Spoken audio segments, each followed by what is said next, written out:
शनि राहु केतवः सर्वे ग्रहा शांतिकरा भुवन्तु। गुरुर्ब्रह्मा गुरुर्विष्णू गुरुर्देवो महेश्वरः गुरु साक्षात् परब्रह्म तस्मै श्री गुरवे नमः।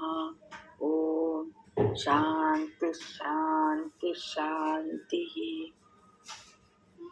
आपले सगळ्यांचे गुरु श्री श्री भट सर आणि माझे इतरही गुरु सगळे यांना वंदन करून आपला वर्ग आपण चालू करू। आपण जे आतापर्यंत बघतोय की आपण ग्रहांचे योग बघत आहे, वेगवेगळे ग्रहांचे योग चंद्राशी बघितले। चंद्राशी बघितल्यामुळे तुम्हाला मी वेळोवेळी काय सांगितलं की तुम्हाला त्या ग्रहयोगांचा अंदाज येईल आणि कोणत्याही दोन ग्रहयोगांचं फलित कसं पाहायचं हे तुमचं तुम्हाला कळेल। तिथपासून आपण आता चंद्र रवी, चंद्र बुध, चंद्र शुक्र, चंद्र गुरु, चंद्र शनी हे सगळे योग घेतले, प्लस तुमचे मी रवी शनी योग घेतला, प्लस तुमचे मी शुक्राबरोबर इतर ग्रहांचे योग सुद्धा घेतले। आता ह्याच्यात एक महत्वाचा योग आपण घेणार आहोत परत की जो चंद्र राहू केतू असा योग आहे आणि हा अतिशय त्रासदायक असतो। युती जर असेल तर हे त्रासदायक कशी होते किंवा त्याची फळं काय मिळतात हे आपल्याला बघायचं आहे। पण आपण आधी परत एकदा असं करू की हे राहू केतू काय आहे हे एकदा समजावून घेऊ। हे दोन ग्रह आहेत, त्यांच्याबद्दल मी तुम्हाला स्वतः वेळोवेळी शिकवलेलंच आहे की राहू म्हणजे कोणताही ग्रह नसून दोन कक्षा एकमेकाला चंद्राच्या रवीच्या पृथ्वीच्या जिथे छेदतात त्या छेदन बिंदू, मग त्याच्या काही कथा आहेत त्याही मी तुम्हाला सांगितल्या आहेत। त्यामुळे हे जे बिंदू आहेत किंवा हे जे पातबिंदू आहेत, या पातबिंदूंशी रवी किंवा चंद्र येतात तेव्हा ग्रहण होत।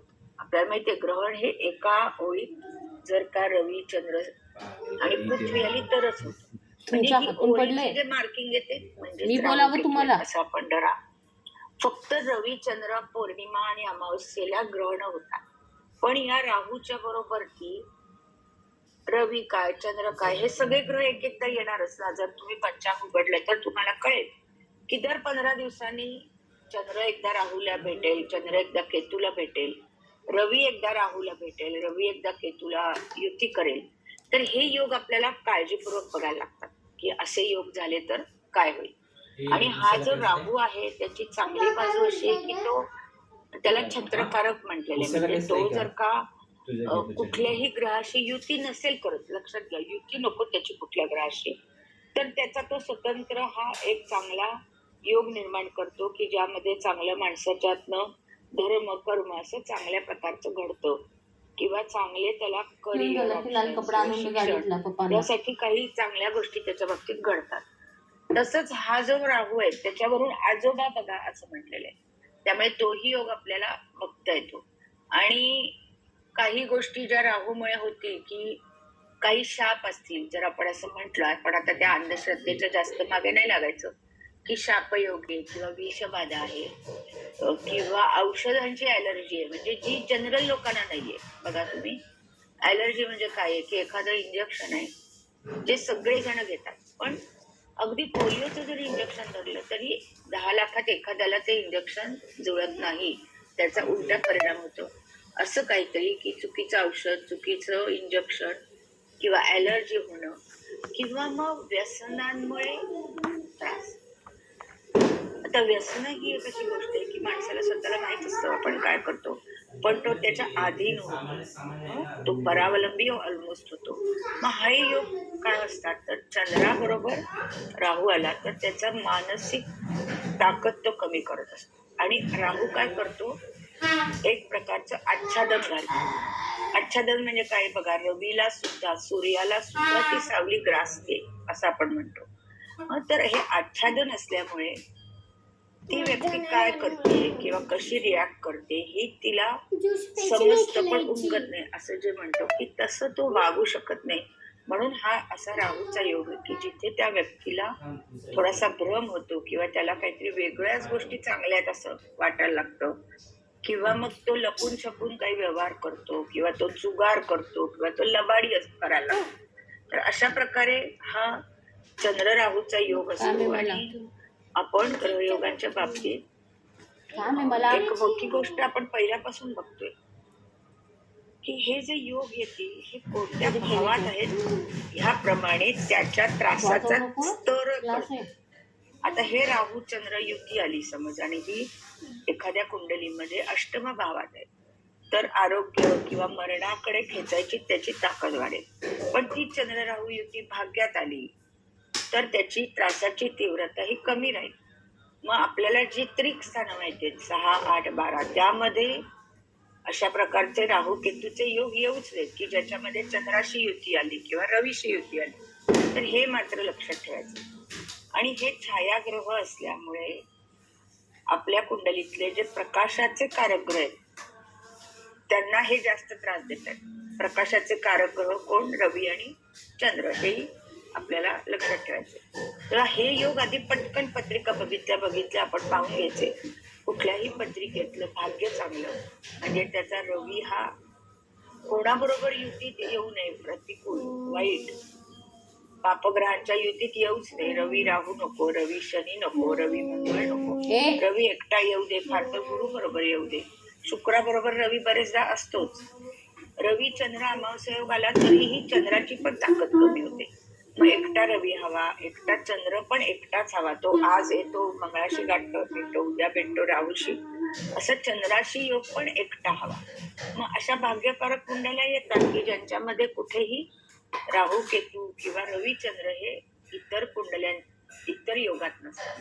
मग अशा कुंडल्या नेहमी चांगल्याच म्हणायच्या. पण असं येत नाही. आणि मग त्यावेळी आपल्याला काय पाहिजे की अतिशय प्रतिकूल भावात तरी नाही आल्यात ना हे योग, एवढं बघू शकतो. किंवा हे योग येत असतानाच त्यांच्यात अजून कोण योग आले का. म्हणजे बघा, एकीकडे अमावस्या योग आहे, रवी चंद्र एकत्र आहेत, त्यात राहू केतू म्हणजे ग्रहण योग आहे, आणि त्याच्यातच कधी शुक्र म्हणजे तो विवाहाचा कारक आहे, तिकडनं त्रास होईल, कधी गुरु जो संततीचा कारक आहे तिकडनं त्रास होईल, असं होत राहील. म्हणून प्रत्येक वेळी आम्ही काय सांगतो तुम्हाला की कुंडलीतले 4 सेन्सिटिव्ह पॉइंट आधी पहा. पहिला सेन्सिटिव्ह पॉइंट लग्न राशी, की तिथे काही पापग्रह आहेत का, कुणाची दृष्टी येते बघा. त्याच्यानंतर सेन्सिटिव्ह पॉइंट आहे रवी, तो बघा. त्याच्यानंतर सेन्सिटिव्ह पॉइंट आहे चंद्र. म्हणजे तुमचं पत्रिका बघण्याचं बरंचसं आपण सोपं करत आणलंय की कुठून सुरू करू मॅडम, असं तुम्हाला व्हायलाच नकोय. म्हणून आपण या 4 पॉइंटला धरूनच पत्रिका बघायची.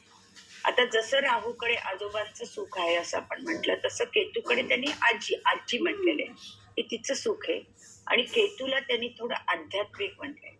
आणि तुम्हाला जर माहितीये की सत्व, रज आणि तम ह्या जे प्रकृतीचे 3 गुण आहेत त्यातला हा राहू हा तमोगुणाचा ग्रह आहे. परंतु केतूला त्यांनी म्हटलंय जरी तमोगुण तरी त्याच्याकडे आध्यात्मिक अनुभूती असल्यामुळे त्याला थोडा वरचा दर्जा आहे इतकंच.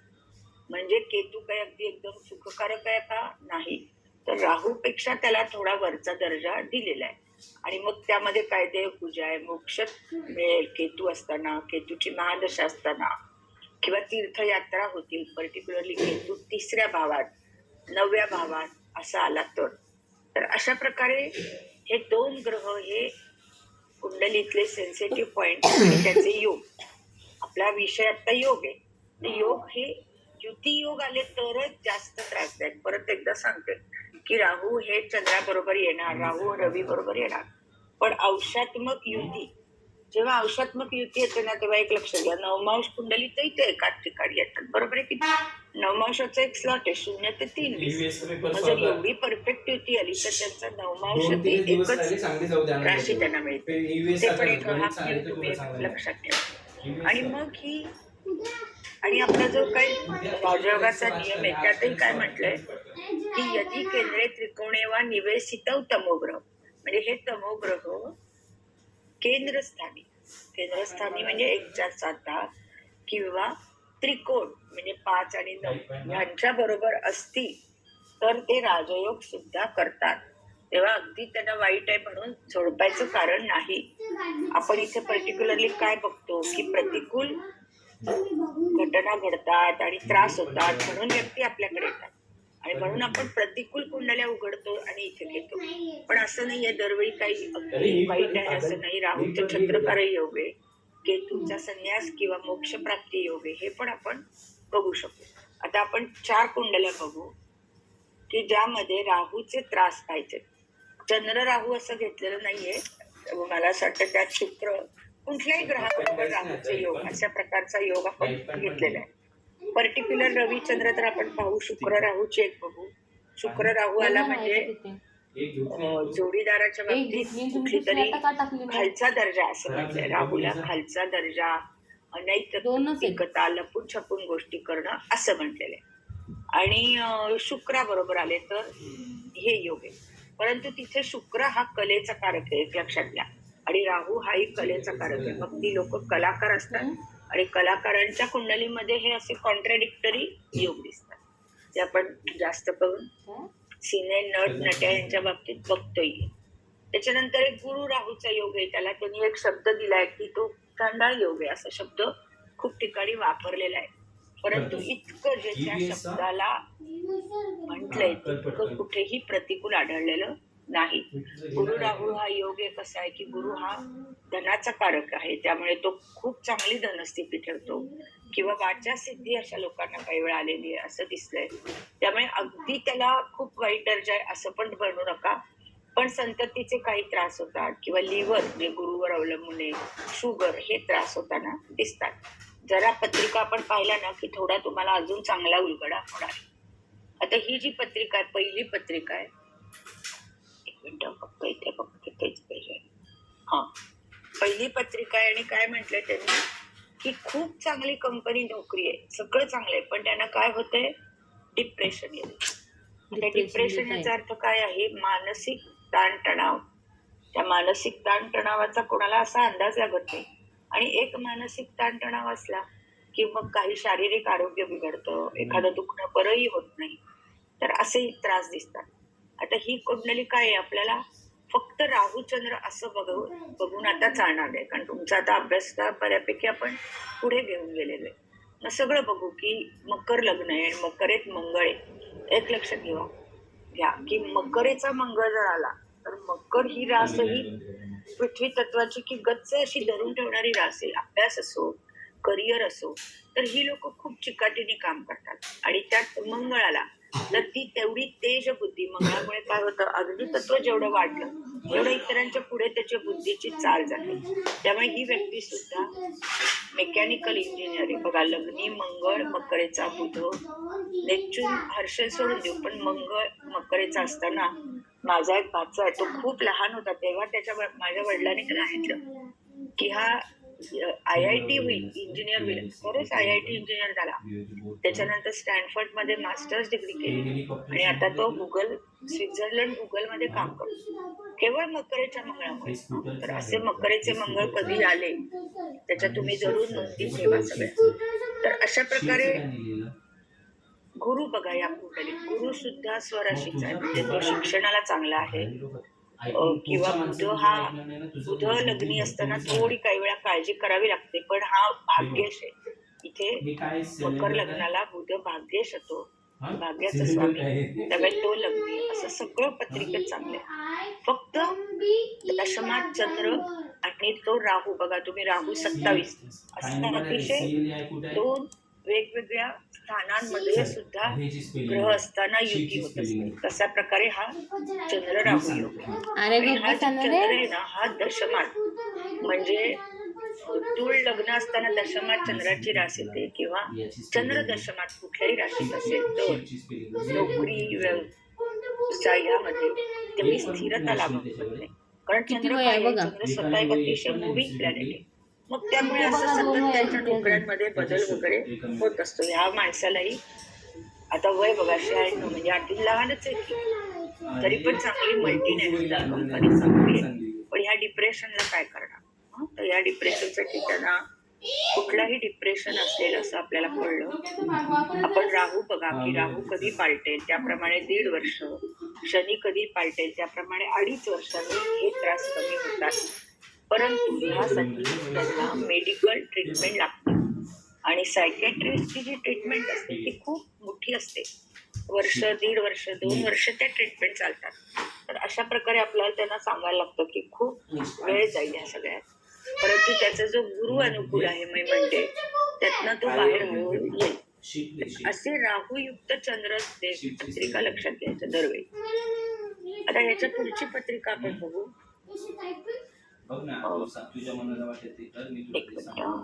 हा हीच पाहिजे. 2 नंबर मी दाखवले, हे पेजही मी तुम्हाला टाकले. आता आपल्याला इथे जो विषय आहे त्याप्रमाणे बघायचं. राहू शिकोणाचे योग आहेत आणि केतू शिकोणाचे. कोणाचे दिसत आहेत या सांगा पत्रिकेत दुसऱ्या, कोणीही सांगा.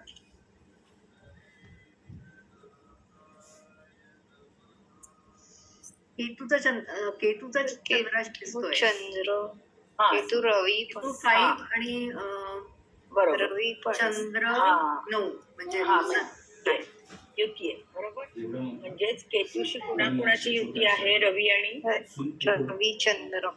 बरोबर, यांची तर युती आहे. म्हणजे आपण युती असताना जास्त बघा. आणि समोर काय आहे त्यांच्या प्रतियुतीत? मंगळ गुरु परत राहू येणार. म्हणजे ह्या पत्रिकेतले किती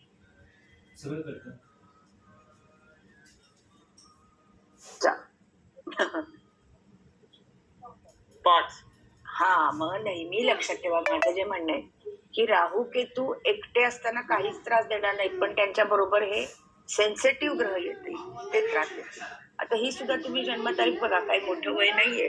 काय काय झालंय, संतती झाली नाही, लग्न झालं, संतती झाली नाही, शिक्षणही अर्धवट राहिलं. आणि कारण काय झाली? शिक्षण अर्धवट राहायची कारण काय सांगितली तर परीक्षेला जाताना नेहमी उलट्या येतात. आता याच्यावरून अंदाज मानसिक कटकटीचा भाग आहे. आहे ना, पण ते त्रास तर आहे ना. आपण त्रास नाही असं म्हणू शकत नाही, मानसिक आहे पण आहे. मग परिणाम काय झाला? शिक्षण पूर्ण झालं नाही, तसंच लग्न करून दिलं, पण आता पुढे संतती पण झाली नाही. संतती झाली नाही याचं कारण कळेल ना तुम्हाला कोणालाही. ग्रहण योग आहे ना पंचमात. पंचमातच अमावस्या, मी म्हणायचं अमावस्या एकत्र रविचंद्र अमावस्या ग्रहण योग सगळं आहे. आणि त्यात गुरु आहे, संततिकारक गुरु आहे, मंगळ आहे. तर ही अगदी ह्याच्यावरून पुढे खोलात जायचं नाही. मी तुम्हाला एक अगदी सोपी सिंपल युक्ती सांगते की जे हे मोठे ज्योतिषी होते ना, ते पिन टू पॉइंट तेवढंच बोलायचे बघतात. आणि मग ते लग्न कुठलं त्याचं इथे दिसते, पंचमात एकत्र योग एवढे आले, पंचमाचा त्रास होईल, शिक्षणाचा त्रास होईल, संततीचा त्रास होईल, बस एवढंच. खूप तुम्ही त्याच्या मागे लागले, अष्टमेश कुठे इतकी गरज नाही. जेव्हा एवढं क्लिअर दिसतं हे मोठे योग एकत्र आलेले आहेत. बरोबर, आता हे आपण रविचंद्राचं बघितलं दोन्ही कुंडल्यांमध्ये. पहिल्यात चंद्र बिघडला, दुसऱ्यातही चंद्र बिघडलेला आहे. कारण वेगळी असतील पण चंद्र बिघडल्या. पहिल्यात शिक्षण व्यवस्थित झालेलं, पहिल्या कुंडलीचा शिक्षणाचा त्रास नाही. दुसरी कुंडली घेऊन कोणी आलं आणि आता 80 सालचं आहे, आता 26 साल आहे, आता तर मूल होणार नाही, पण मे बी 10 वर्षांपूर्वी ही कुंडली घेऊन आले असते ज्योतिषाकडे की मूल नाहीये पण होण्याचे काय चान्सेस आहेत. आता नाही आपल्याला माहिती तर आपण हे कारण सगळे शोधतोय, पण अर्ध्या रेनी चान्सेस की मला मूल होईल का. आता इथे काही मूल होणं हा विषय दोघांवर अवलंबून असल्यामुळे आपल्याला पत्रिका मागवायला लागतील. आणि जर जोडीदाराच्या पत्रिकेमध्ये खूप चांगले योग निघाले की गुरु बलवान आहे, स्वराशीचा आहे, नवमांशात गुरु अनुकूल आहे, पंचम भाव चांगला आहे, तर संतती सगळ्यांना होत असते. यांची सुद्धा पुढे होणार झालीच नाही असं म्हणू शकत नाही, झाली असेल. ओके, म्हणजे आत्ताचं स्टेटस नाही माहिती. आत्ताचं माहिती नाही, हे जरा पत्रिका आधी लिहिलेली आहे. आता आपण हीच पत्रिका, ही किती आहे? फेब्रुवारी 80 ना बघा, खालची बघा, आता सप्टेंबर 80 आली. हिचं काय आहे? वेगवेगळे कारण घडले तर असं पण म्हणत नाही. ही आहे करीना कपूरची कुंडली. आता एक करीना कपूर नाव कळल्यावर तुम्हाला बरंचसं समजेलच की नाही. तर इथे बघा काय काय झालं. आपला विषय फक्त राहू केतूच्या बरोबरचे योग शोधण्याचा आहे. ते शोधा बरं काय झाले. चंद्रकेतू युती आहे. म्हणजे तिथे अडचण आली. आणि समोर शुक्र आणि राहू पण. बस, म्हणजे हे लग्न सप्तमातनं आहेत हे पण कळलं. म्हणजे तुम्हाला ही पत्रिका, अशी पत्रिका एखाद्या तरुण मुलीची आली असे योग दिसले. आता काय 4 भविष्य सांगाल तुम्ही? मॅडम शुक्र राहूची युती आहे, त्यामुळे मल्टिप्लिसिटी म्हणजे अफेअर्स मॅक्सिमम जास्त आता राहूमुळे काय सांगाल की तुम्ही ज्या जातीत आहात त्या जातीपेक्षा वेगळा योग आहे, बरोबर. बरोबर. आता एवढा एकदम धर्मच वेगळा येईल किंवा असं तुम्ही नाही प्रेडिक्ट करू शकता, पण शक्यता आहे की जातीबाह्य लग्नाची शक्यता आहे असं सांगू शकता. आणि चंद्रकेतूमुळे काय सांगू शकाल? चंद्रकेतू लग्नी आहेत म्हणजे त्यांची सप्तमा दृष्टी आहे तरी योग सांगता येईलच ना हो तुम्हाला. अशा प्रकारे आता तुम्ही एक सांगा की हिने हिच्या हट्टाने असं विचित्र विचित्र लग्न केलंय, पण हे मॅरिड लाईफ सक्सेसफुल आहे असं म्हणता येतं का? म्हणता येईल का? हा, कारण की बरेच कटकटी ह्याच्यातनं अजून सुद्धा वेळ पण उद्भवू शकतात. मुळात रवी शनी सुद्धा तिच्या कुंडलीत एका युतीत आहेत बघा.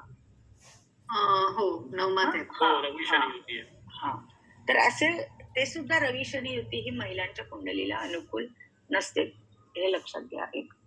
तर अशा प्रकारे की ही स्वतः मोठ्या घरातली आहे, हिला सगळं प्रसिद्धीचं वलय आहे. एखाद्या सामान्य कुटुंबातल्या मुलीचं काय होईल अशा परिस्थितीत की जो मुलगा तिच्याहून वयाने खूप मोठा आहे, त्याचं आधी लग्न झालेलं आहे, ऑलरेडी त्याला 2 मुलं आहेत, खूपच वेगवेगळ्या गोष्टी, बरोबर आहे की नाही? आता आपण लगेच सैफची पण पत्रिका बघू. दोघं एकत्र काय येतात, प्रेमात का पडले, दोघांची राशी एकसारख्या असल्या पाहिजेत, आहेत का बघा. सैफची रास शोधा काय आहे. मकरच आहे हा, दोघांची. म्हणजे बरेचदा राशी, रवी राशी, लग्न राशी, चंद्र राशी एकसारख्या आल्या की ते अट्रॅक्शन एकसारखं लोकांना एकमेकात होतं. आता हिच्या कुंडलीत जसं वैचित्र्य आढळतंय तेवढं त्याच्याही आढळलं पाहिजे ना आता, बरोबर ना. मग आता इकडे काय काय होतंय बघा. अजून आपण एक विलय, करीना कपूर, मंगळ हर्षल पण युतीत आहेत. हो, तिथे पण तिच्या बघा बहिणीचा डिवोर्स झालाय, बहिणीकडनं पण त्रास देत तिला खूप झालेले त्रास. करिश्मा तिच्या बहिणीबद्दल पण तिला खूप त्रास झाले. आई वडिलांचं पण तिच्या पटत नाहीये माझ्या मते करीनाचं. रवी शनी युती असल्यामुळे ना. ते पण आहे. आई वडील म्हणजे काय होतं, आई चंद्र दाखवते, चंद्र ही आई, चंद्र एक केतू आला की आईला मानसिक कटकट, त्रास किंवा कौटुंबिक कटकट असं दिसतं. फक्त हिच्या बाबतीत काय झालंय, सगळे ग्रह केंद्रस्थानी आले आणि कोण स्थानात आले तर खूपसा माणूस त्यातनं बाहेर येतं. भाग्येश भाग्यात आहे बघा बुध. हो, हा तो एक प्लस पॉइंट आहे. हा, करीनाचा. आता त्या शेवटची जी कुंडली आहे त्याच्या बाबतीत सैफ अली खान, काय काय लिहिलंय बघा खाली आपण. सैफ अली खान 2 विवाह झाले, एक केली मोठ्या वयाची मुलगी, बरोबर 10 वर्ष, आणि एक केली लहान बायको. लग्नेश बुध कुठे आहे बघा, केतू बुध केतू आणि चंद्र अष्टमात, म्हणजे एक लग्नेश जरी बिघडला तरी सुद्धा बुध केतू दरवेळी रविचंद्र येतील असं नाही. राहू केतूत कोण योग अडकतात ते बघा. तो लग्नेश असेल तरी तितकाच त्रास होतो. आणि याच्या कुंडलीत काय झालं, शुक्राचा योग बघायला पाहिजे. शुक्राची राशी कोणती? तूळ. नाही, शुक्र ह्या कुंडलीत कोणत्या राशीत आहे? शुक्र दिसतच नाहीये खरं, कुठे आहे? चौथ्या घरात. कन्येत. नीच राशीत आहे. हा, कन्येच राशीत. आणि त्याची कुणाशी युती आहे? हर्षल राशी. हर्षल युती. खूप लक्षात घ्या, आपण ह्याच्यानंतर वेळ मिळाला तर हर्षलच घेणार आहोत. तर हर्षल हा एक असा ग्रह आहे जो अनपेक्षित गोष्टी करतो, की जिथे परत जातीत फरक येणं, समाजापेक्षा वेगळं काहीतरी वेगळं. शुक्र हर्षल असेल तर, शुक्र हर्षल असेल तर काहीतरी वेगळं. हो, येस, कुठेतरी युती हवी पण अगदी. जातीत फरक, लग्नात 13 आणि 14 अंश म्हणजे युती आहे. अगदी युती आहे. आणि ती नीच राशीची आहे, ती काही अगदी त्रासदायकच आहे हळूहळू एक एक करत. आणि एक लक्षात घ्या, 2 लग्न 2 गोष्टी जेव्हा घडतात तेव्हा द्विस्वभाव राशी लागतात. इथे सप्तमात द्विस्वभाव आलेली आहे बघा. म्हणजे ह्याचे 2 विवाह होतील का, तर शक्यता असते, कारण द्विस्वभाव राशी आली. सप्तमाचा स्वामी पंचमात आहे, म्हणजे दोन्ही लव्ह मॅरेजच केलेत. आणि सप्तम पंचम संबंध आला की लव्ह मॅरेजची शक्यता आहे. आता ह्याची जी चंद्राकडनं कुंडली आहे, चंद्र मकरेचा आहे, त्याच्या सप्तमात कोण आहे बघा, राशीच्या सप्तमात, म्हणजे रवी आणि मंगळ. रवी आणि म्हणजे मंगळ नीच राशीचा आहे ना परत तोही. नीच राशीत. आणि चंद्राच्या सप्तमात मंगळ चांगला नाही ना. नाही, आणि चंद्राच्या सप्तमात रवी येणं म्हणजेच कोणता योग आहे हा तसा पौर्णिमा. पौर्णिमा थोडी पुढे गेलेली किंवा होणार आहे. रवी किती 29 धरला साधारण, तर चंद्र 12. चंद्र 12 पुढे जाईल, एक दिवसात होईल. असं चंद्राच्याही सप्तमामध्ये रवी मंगळ हे प्रतियोग, म्हणजे बायका ज्या असतील त्या बऱ्यापैकी त्याला धारेवर धरत असतील. त्याच्या असे योग आहेत. आणि मोठ्या बायको म्हणजे पहिल्या बायकोमुळे तर त्याला खूप पैसे पण खर्च झालेत त्याचे खूप. त्याला काय म्हणतो आपण, डिव्होर्स मध्ये काय देतात ते, त्यामुळे पोटगीसाठी अजूनही त्याचा पैसा खूप, त्याचा खर्चही झालेला आहे. तर असे शनी पण ह्या सैफ अली खानच्या कुंडलीत एकही योगानुकूल खरा नाही. शुक्र नीच राशीत, शनी बघा, शनी मेषेचा आहे. शनी मेषेचा आहे. गुरु तरी बघा, गुरु पंचमात आहे, पण कुठल्या राशीत? कन्या राशीत. नाही, तूळ राशीत. ते पुन्हा शत्रू राशीत आहे. म्हणजे कुठला तरी एखादा तरी ग्रह दिसतो का आपल्याला असा? पण हा मॅडम म्हणजे एका राजघराण्यात, म्हणजे राजघराण्यात असलं तरी एकदम रिच घराण्यामध्ये कारण ह्याचे मला वाटतं वडील फेमस. वडील फेमस आणि पतवडी घराणं त्यांचं मोठी सत्ता आहे त्यांच्या. फक्त मला असं वाटतं ही लग्न कुंडलीपेक्षा राशी कुंडली त्याची चांगली नाही, मकर इकडनं. जशी हिची बी मकर लग्नाचीच आहे पत्रिका म्हणून, आणि चंद्ररास पण मकर आहे करीनाची, तशी ह्याची मांडून बघा एकदा राशी कुंडली. म्हणजे मग त्याच्या चंद्राच्या दशमात तो गुरु येईल, चंद्राच्या सप्तमात रवी मंगळ मिळेल, लोकप्रियता मिळते, असं दिसेल. ठीक आहे, बघू आपण आता. ऑलमोस्ट अर्धा तास तर झाला. फक्त आपण एक हर्षलचा योग आपण शिकू. हर्षल तर मी तुमचा घेतलेला आहे. मग आता हर्षल आणि नेपच्यून, प्लुटो थोडा आपण बाजूलाच ठेवू, कारण त्याचा इतका काही विषय येत नाही. तो खूप वर्ष एका राशीत असतो. हर्षलही खूप वर्ष एका राशीतच असतो. परंतु हर्षलचे योग कधी बघायचे? फक्त युती आली तरच पाहिजे. नुसतं हर्षल आहे एखाद्या राशीत आणि तो पंचमात आहे म्हणजे काही घडणार नाही. फक्त तो कोणाशी युती करेल तर मात्र हर्षलचं आपल्याला बघायचंय. असेल तर नाही ना मॅडम? नाही, एवढा नाही. आता युती बघितली तुम्ही, मगाशी युती होती ना सैफची. युती आली तर मात्र ठणठणीत परिणाम दिसतात. आणि ती नवपंचम योग, शुभ योग आले तर चांगली आहे. कारण ही हर्षल काय आहे, बुधाची मोठी प्रतिमा आहे. म्हणजे तो बुद्धिमत्तेला बुधाच्या बरोबरीने आहे किंवा वरतीच आहे, बुधाच्या वरती. मग ही लोक काय करतात, ही विक्षिप्त जरी असली तरी यांची संशोधक वृत्ती असते किंवा स्वतंत्र डोकं चालतं किंवा कल्पकता असते. आता तुम्ही बघा, एखाद्या वेगळ्या विषयावरती संशोधन करणं, त्या धडाडीने मांडणं, अगदी जेव्हा इलेक्ट्रिकची शोध लागला असेल तेव्हा धरा, कितीतरी तेव्हा त्यांना वेड्यातच काढलंय लोकांनी, बरोबर आहे की नाही? तर अशा प्रकारची माणसं जी नाविन्यपूर्ण गोष्टी करतील, जी समाजापेक्षा वेगळा विचार करतील किंवा वेगळ्या अंगाने समाजाला पुढे नेतील, अशी लोक ही हर्षल निर्माण करतात. आणि या हर्षलकडे काय येते, एक प्रकारे अंतर्ज्ञान आहे. त्याला लॉजिक सांगता नाही येणार, पण त्याला असं वाटलं बरोबर अशा गोष्टी घडतील किंवा प्रेरणा आहे वेगळी अशी.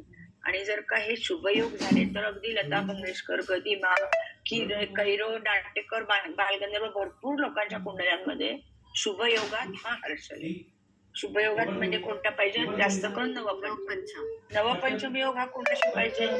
चंद्र आणि बुधाशी असलेले जास्त चांगले, ते जास्त बुद्धीचे ग्रह आहेत आपण असं म्हणू. किंवा मग त्यांची तर्कशक्ती चांगली आहे किंवा खूप स्मरण. काही लोकांना बघा काही पण आठवत, अगदी लहान मुलांना सुद्धा. तर हा हर्षलचा योग आहे का हे बघायचं. परंतु हर्षल हा दुसऱ्या अर्थाने मंगळासारखा काम करतो. मंगळासारखा काम करतो म्हणजे काय? खूप रागीट आहे, खूप चिडका आहे किंवा खूप अहंकारी आहे किंवा ह्याच्या मनाचा तोल पटकन जातो किंवा पॉझिटिव्हनेस. सगळ्यात त्रासदायक योग काय असतो जीवनामध्ये? पॉझिटिव्ह. माझा रुमाल, माझी पिशवी पासून माझा नवरा, माझी मुलं, आई वडिलांचा पॉझिटिव्हनेस किती वेळाने कमी व्हायला पाहिजे, तो होत नाही. मग अशातनं जे त्रास होतात ते या हर्षलमुळे. आणि ही जी अविचारी कृत्य आहेत, आत्मघात आहे, हा सुद्धा हर्षलमुळे दिसतो. काही वेळा नैसर्गिक आपत्तींमध्ये माणसं अडकतात की जलतत्वाच्या राशीत आले तर पूर येतील. पाण्याचे त्रास होतील, अग्नितत्वाचे आले तर आगी लागतील, स्फोट होतील, विजेचे धक्के बसतील असे. पण कोणत्या राशीत आहे, कोणत्या भावात आहे आणि युतीत आहे का हे पाहायचं. त्यामुळे हर्षलचे असे योग शोधताना आपल्याला थोडा त्रास नक्की असतो, पण एकदा ती जर सवय लागली की हर्षलचे योग बघायचे, आपणही पुढे बघू. असे योग दूरचा प्रवास त्यासाठी चांगले, किंवा गूढशास्त्र, इव्हन आपलं ज्योतिष आहे, रेकी आहे, की जी गूढविद्या म्हणून आपण म्हणू अशी आवड त्या लोकांना नक्की असते. तर हे परिणाम आपल्याला नक्की बघायचे. पण ते योग युती योग असतील तर, किंवा अंशात्मक योग झाले तरच परिणाम होतील. मॅडम माझ्या पत्रिकेमध्ये हं. हर्षल गुरु योग आहे तशी. हा, गुरु हर्षल असेल, शुभ ग्रहांबरोबर काही इतकं बिघडत नाही त्याचं. प्रतिकूल सेन्सिटिव्ह पापग्रह आणि यांचं जास्त. गुरु हर्षल तर चांगलेच आहेत, ते शिक्षणाला वेगळ्या चांगले आहेत, तर ज्योतिष शिकते ज्योतिषाला चांगले आहेत. त्याचंही दोन्हीकडनं बघायचं. स्मरणशक्तीचा माहितीये मला, म्हणजे गुरु हर्षल युती आहे आणि अतिशय तल्लक लहानपणापासूनची हा. स्मरणशक्ती. हा, मग पण ते ती चांगली. युती नाहीये ऍक्च्युली, लांब आहे 10 डिग्रीज वगैरे नाही तरी ठीक आहे. सुद्धा. काय असतं माहितीये, 10 डिग्री 6 पर्यंत आपण हरकत नाही, आपण बघतोच आहे. हं? ह्याच एक हे चांगलं पाहिजे, काय म्हणायचं त्याला, आपल्याकडे संग्रह पाहिजे. मग आपण 100% एक 5 तरी कुणाला दाखवून द्यायला पाहिजे लोकांना, की हे बघा हे असं असं दिसलं. हं? तर तसं हर्षल नेपच्यून प्लुटो एक माझ्या काकांनी, महादेव दामोदर भट यांचं एक पुस्तक आहे खूप सुंदर, त्यात त्यांनी खूपसे योग दाखवले. आपल्या सरांचं असं म्हणणं होतं की हर्षल नेपच्यून प्लुटो याला कोणत्याही ग्रहाची मालकी नाही, की जसं आपण म्हणतो बुध हा कन्या राशीची मालकी आहे किंवा वृषभ आहे शुक्राची मालकी आहे, तसं कोणत्याही ग्रह राशीची त्याला मालकी नसल्यामुळे ते सर आमचे त्याचे योग फारसे पाहत नसत, ह्या हर्षल नेपच्यूनचे श्री भट. पण मधा हे बघतात आणि ते फक्त योगामध्ये असतील तरच जास्त बघतात. तसं आपण आता पुढच्या तासाला नेपच्यून बघू आणि मग आपला बराचसा ग्रहयोगाचा पार्ट संपणार आहे. तरी पण विपरीत राजयोग आणि असं तुमचे 2 तास अजून होतील आणि मग त्याच्या पुढचा योग आपण पाहणार. तो मोठा योग आहे, तो म्हणजे आयुष्य योग, की जो शिकायला अवघड आहे, शिकवायला अवघड आहे. पण तरी मी तुमचे 4 तास त्याचे घेणार आहे, की अल्पायु योग किंवा मध्यायु योग हा काय कारणाने येतो, काही त्याचं एक छोटी तरी कल्पना तुम्हाला असावी. किंवा तुम्ही पुढे कुठल्या वेगळ्या परीक्षा दिल्यात तर तुम्हाला माहितीच नाही असं नको. म्हणून अजून 2-3 तास ग्रहयोग झाले की तो योग आपण घेणार आहोत. राज म्हणजे आयुष्य योग हा एक मोठा योग घेणार आहे आणि एखाद्या वेळेस सप्तम स्थान हा विषय घेईल. तर तसं जसं होईल तसं तसं आपण आता जाऊ. पण माझं अजूनही म्हणणं आहे तुम्हाला की मी अशा पत्रिका जमवल्या, तुमच्याचकडनं मागितल्यात, कधी माझ्याकडे लोक आले असते, पण तुम्ही हे काम कधी करताय ते सांगा. की आम्ही मॅडम आता तुम्हाला एखादी पत्रिका, हे बघा अजूनही माझ्याकडे शुक्र राहूच्या आहेत, भरपूर पत्रिका आहेत, तर तुम्ही मला या आठवड्यात प्रयत्न करा की शुक्र राहू असो, बुध राहू असो. बुध राहू की जिथे बुधाचं कारण आहे स्मरणशक्ती किंवा वाचा, तर ते बिघडलेले दिसत. राहू केतू युक्त जर झाले ग्रह तर की काहींना बोलता येत नाहीये किंवा लवकर स्मरण शक्ती कमी झाली, अशा प्रकारे दिसतात का हे पाहायचं. तर तसं तुम्ही पण मला पत्रिका मिळवून पाठवा आणि साधा कुठलाही असेल तरी ना, म्हणजे हर्षमुळे बुद्धिमत्ता किंवा हे चांगलं आहे अशी चालेल, दुसऱ्या प्रकारची चालेल, राहूची चालेल. हो, राहूची चालेल. आता हे जे राहू केतू आहेत यांची भ्रमण म्हणजे गोचर ग्रह सुद्धा बघायचे. आता गोचरीने राहू केतू सिंह कुंभ अशी राशीमध्ये, सध्या सिंह कुंभ राशी खूप वेगवेगळ्या प्रकारे म्हणजे जॉबच्या अडचणी आहेत, तब्येतीच्या, कारण ही राहू केतू भ्रमण त्यांच्या राशीवरून चालले. लग्न रास असेल सिंह कुंभ, रवी रास असेल किंवा चंद्र रास असेल तर आणि कुंभ राशीला तर कंपाईट झाले, म्हणजे त्यांना शनी पण आहे प्रतिकूल आणि राहू पण आलाय. तर असं गोचरीने पण हे योग आता शनी मंगळ पण मिनेत आलेत मला आता वाटतं. खूप वाईट. आता 4 तारीख म्हणजे आता आपला लक्ष सगळं शनी मंगळ युतीकडे ज्योतिषांचं आहे. शनी मंगळ जी युती होणार आहे, मग सगळ्यात यांना काय कुणाला त्रास होईल? हा मीन राशीवाल्यांना होऊ शकतो. किंवा ही युद्ध 19 तारीख येते, 19 एप्रिल तिथपर्यंत ही सगळी या युद्धाची खेचाखेच सगळा काय ती परिणिती 19 तारीख पाहिजे आपल्याला. शनी मंगळ युती त्या दिवशी आहे आणि आता सुद्धा मंगळ नेपच्यून युती आहे किंवा मंगळ शनी साहचर्य पण तेवढं त्रासदायकच असतं. आणि मॅडम शनी मंगळ हे कुठे ना म्हणजे ती जी मीन रास आहे ती प्रत्येकाच्या कुंडलीत कुठल्या ना कुठल्या कुठेतरी भावाने येते बरोबर आहे. त्या पण भावा ज्यांची रिलेटेड लग्न त्रास रास होणार ना. होऊ शकतो, पण ज्यांची लग्न रास असेल, चंद्र रास असेल किंवा ज्यांची शनी मंगळ एकत्र आहेत त्यांना परत शनी मंगळ एकत्र येणं असं बघायचं. एकदा एक लक्षात घ्या, ग्रह योग असेल मोठे काही त्रासदायक हे याला वन टाइम ऍस्पेक्ट असतो, परत परत आणि आयुष्यात घडत नसतं. साधारण एकदा त्रास होतो खूप टोकाचा, सतत घाबरून नाही राहायचं. म्हणजे आता काय मीनेत एखाद्याचा मीनेत शनी आहे, आता तो गोचरीने तिथे मंगळ आला किंवा उलट मीनेत मीनेतल्या मंगळ आहे. शनीवर शनी लक्षात घ्या, आपण सेन्सिटिव्ह पॉइंट म्हणतोय त्यात शनी नाहीये. सेन्सिटिव्ह पॉइंट काय? रवी चंद्र लग्न. या कोणाचं मीनेचं आहे का ते बघा. ओके. किंवा एखाद्याचं रवी चंद्र एकत्र मीनेत आहेत, एखाद्याचं रवी चंद्र पौर्णिमा मीनेत आहे, असं काहीतरी सेन्सिटिव्ह ग्रह पाहिजे जास्त की ज्याच्यावरनं शनी आणि राहूचं भ्रमण आहे. किंवा काही नोकरी वगैरे पण लागणार आहे. आता सगळं संमिश्र ग्रह. आतापर्यंत काय होतं गेले 15 दिवस रवी शनी एकत्र,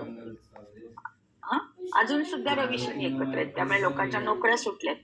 काय काय रोज तुम्ही न्यूज ऐकता तुम्हाला माहितीये. तर हा रवी बदलेल तेव्हा रवी शनी एकत्र ते सुटतील, पण शनी मंगळ एकत्र मात्र सुटणार नाही. ते आता सुरू झाले, बघू काय काय घडतं. ठीक आहे, मग आता आपण मॅडमना देऊया. नाईक मॅडम आहेत ना? हा, बरोबर सांगितलं का मॅडम? एकदम ठीक आहे. मला ते तू जसे योग सांगत होती तसे घरातले एक एक मेंबर आठवत होते, कोण काय करतं. त्या हर्षलचा विक्षिप्तपणा इतका म्हणजे असं सांगायचं नाही तरी पण गोव्याला जी नणंद राहते ती माहेरी म्हणजे मुंबईत आली तिचं ताट वाटी घेऊन यायची, ताट वाटी पेला. Positive mind. सर्वपणा जो असतो ना इतका विशिष्ट असतो. आता स्वतःच्या आईच्या घरी येते, अर्थात ती तिच्या घरी तर अजूनच काहीतरी प्रकार असतो, पण इथे असं आपण काय म्हणतोय मॅडम, आपण आता जसं ते डोळ्यासमोर येतात आपण. म्हणजे काय आहे माहितीये का की एक ज्योतिष जेव्हा माणूस शिकायला लागतो ना तेव्हा तो बाहेरच्या गोष्टी विसरायला लागतो. या सगळ्याच्या भौतिकता असते आणि आपण आपल्या विषयात गुंतलेलो असतो. थोडस आपण वेळेच असतो म्हणजे थोडे. वेडा आपल्या असतो काहीतरी आपला विषय काम करतात असं म्हणजे आपला विषय आपल्या डोक्यात गळत असतो. मग काही वेळा तिकडे पाणी चालू राहिलं, लाईट चालू राहिले असं आपले. पण हे ज्योतिषाला ते वाहून घेण्याची गरज आहे. वाहून त्यांनी घ्यायला पण लागतं. आणि जेवढा खोला चिरू ते कमीच आहे, कारण तो न संपणारा विषय. हा, पण थोडं आता आपण जर ह्या विषयाचा अभ्यास करायचा म्हटला तरी दिवसात, आणि आपले सर काय म्हणायचे की थोडी पत्रकारिता प्रत्येकाला करावीच लागणार आहे ना. या अवतीभोवती काय घडलं त्याच्या पत्रिका गोळा करा, ताजे विषय काय त्याच्याशी किंवा पत्रिका, आणि त्यालाही लोकसंपर्क आणि लोकसंग्रह हा पण आपण स्वतः बघितलेला या लोकांचा. आता काय झालं, त्या बाबतीतलं एक उदाहरण सांगितलं. त्यांच्या म्हणजे दोघांच्या अप्पांना सवय होती की कुठलेही हे प्रेत यात्रा चालू असेल तर त्याच्यामध्ये घुसायचं म्हणजे ओळख असू दे नसू दे. मग त्यांना विचारायचं कशाने मृत्यू झाला किंवा काय, लगेच त्याची पत्रिका घ्यायची. इतकं ते आतमध्ये मुरलं पाहिजे असं. आणि काय झालं, हा बरोबर, म्हणजे एवढं कधी जात नाही ना कुठे ते अनोळखी आहेत आपण. नाही, आता काय झालं, लोकसंपर्क आणि लोकसंग्रह या दोघांना आपण व्हॉट्सअपने गमावलेलं आहे. हा, तर आपण जेव्हा एखाद्या बरोबर एक अर्धा तास जरी काढला, 15 मिनिटं काढली तरी आपण त्याच्याशी काय बोललो, तो काही सांगेल, हे सगळं कमी झालेलं आहे. सो आता प्रयत्नपूर्वक म्हणजे आपले संग्रह आपल्याकडे आहेत. मी म्हणते आपण केली 10-20 वर्ष काम, पण नवीन स्टुडंटना हे प्रयत्नपूर्वकच केलं पाहिजे की नाही. आणि प्रत्येक वेळी ती पत्रिका ही तुमच्या वयाच्या लोकांना आव्हानात्मक आहे. आता जे पुढे ग्रहयोग येतील, ज्या पुढे पत्रिका येतील, मुलं जन्म घेतील, ते आव्हानात्मक त्या पिढीलाच असणार आहे. हा. कारण ते- परिस्थिती पण त्याच्यावरती इम्पॅक्ट करते. त्यामुळे हा. कुठल्या परिस्थितीत आपण वाढतो आणि कुठल्या परिस्थितीत ही जनरेशन वाढते त्याच्यामध्ये तो फरक येतो. आता मी जर काय कुठल्या एका वयाची आहे, तर माझ्या भोवतालचं जग हे त्या वयाचंच असणार आहे. होय. सो जी नवीन स्टुडंट आहेत त्यांनी त्यांचं जग निर्माण करून त्या पत्रिका गोळा केल्या पाहिजे. आपलं म्हणणं काय गोळा आहे? केलं पाहिजे. बरोबर. हा, पत्रिका आता आम्ही घेतल्या, आम्ही शिकवल्या. इव्हन मला वडिलांनी सांगितलं, एकदा त्यांनी मला उभं केलं की जा आता येता झालं जा, आणि कागद दिला असा, काय जे दिल्या त्या कुंडल्या. तेव्हाच त्यांनी मला सांगितलं की या कागदातल्या कुंडल्या माझ्याकडनं 4 वेळा विचारून घेशील तरी तितक्या चिकटता येणार नाही. जेव्हा तुझ्या तू कुंडल्या लिहिशील आणि शिकवशील. तेव्हा ते बरोबर एकदम म्हणतात. हा. ते ग्रहयोग लिहिता लिहिता डोक्यात येतं. अरे हा हा, पंचमक की आहे, हा आपण हा षटक माणूस आहे, हा भेटलोय, याच्याशी बोललो भेटलोय. असं. बरोबर. चालेल चालेल, ठीक आहे. तुमचे पेपर दाखवते मॅडम. थँक्यू. हो. आजचा कोण सांगणार आहे? नमस्कार सर्वांना. हा, मेसेज सारिका केलाय ना? सांगणार आहे. हा. हो, सांग. आज 4 एप्रिल आहे.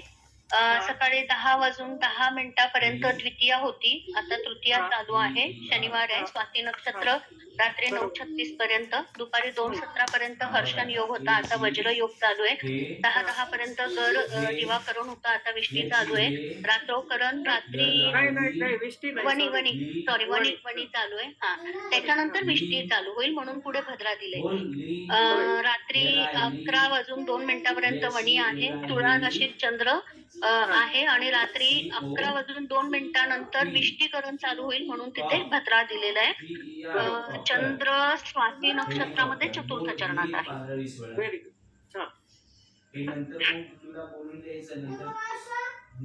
आता आपल्याला आता पुढचा एक धनयोग झाला म्हणजे आपला द्वितीय स्थान झाला. आता पंचमात आपण मध्ये मध्ये उड्या मारतोय. उड्या मारतो म्हणण्यापेक्षा आपण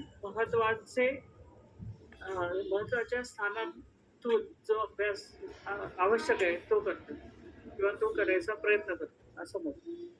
आता प्रामुख्याने पंचम स्थान ह्याला वेगळं नाव आहे सूतस्थान. सूत म्हणजे पुत्र किंवा संतती. त्याचं स्थानाचं नाव सुद्धा पंचम स्थान म्हणजे संतती स्थान असंच म्हटलं जातं. आता त्याच्यातून आपण खरं शिकलो जेव्हा पंचम स्थान, तेव्हा आपण बघितलं की त्याच्यावरनं फक्त संतती बघतो का, तर नाही.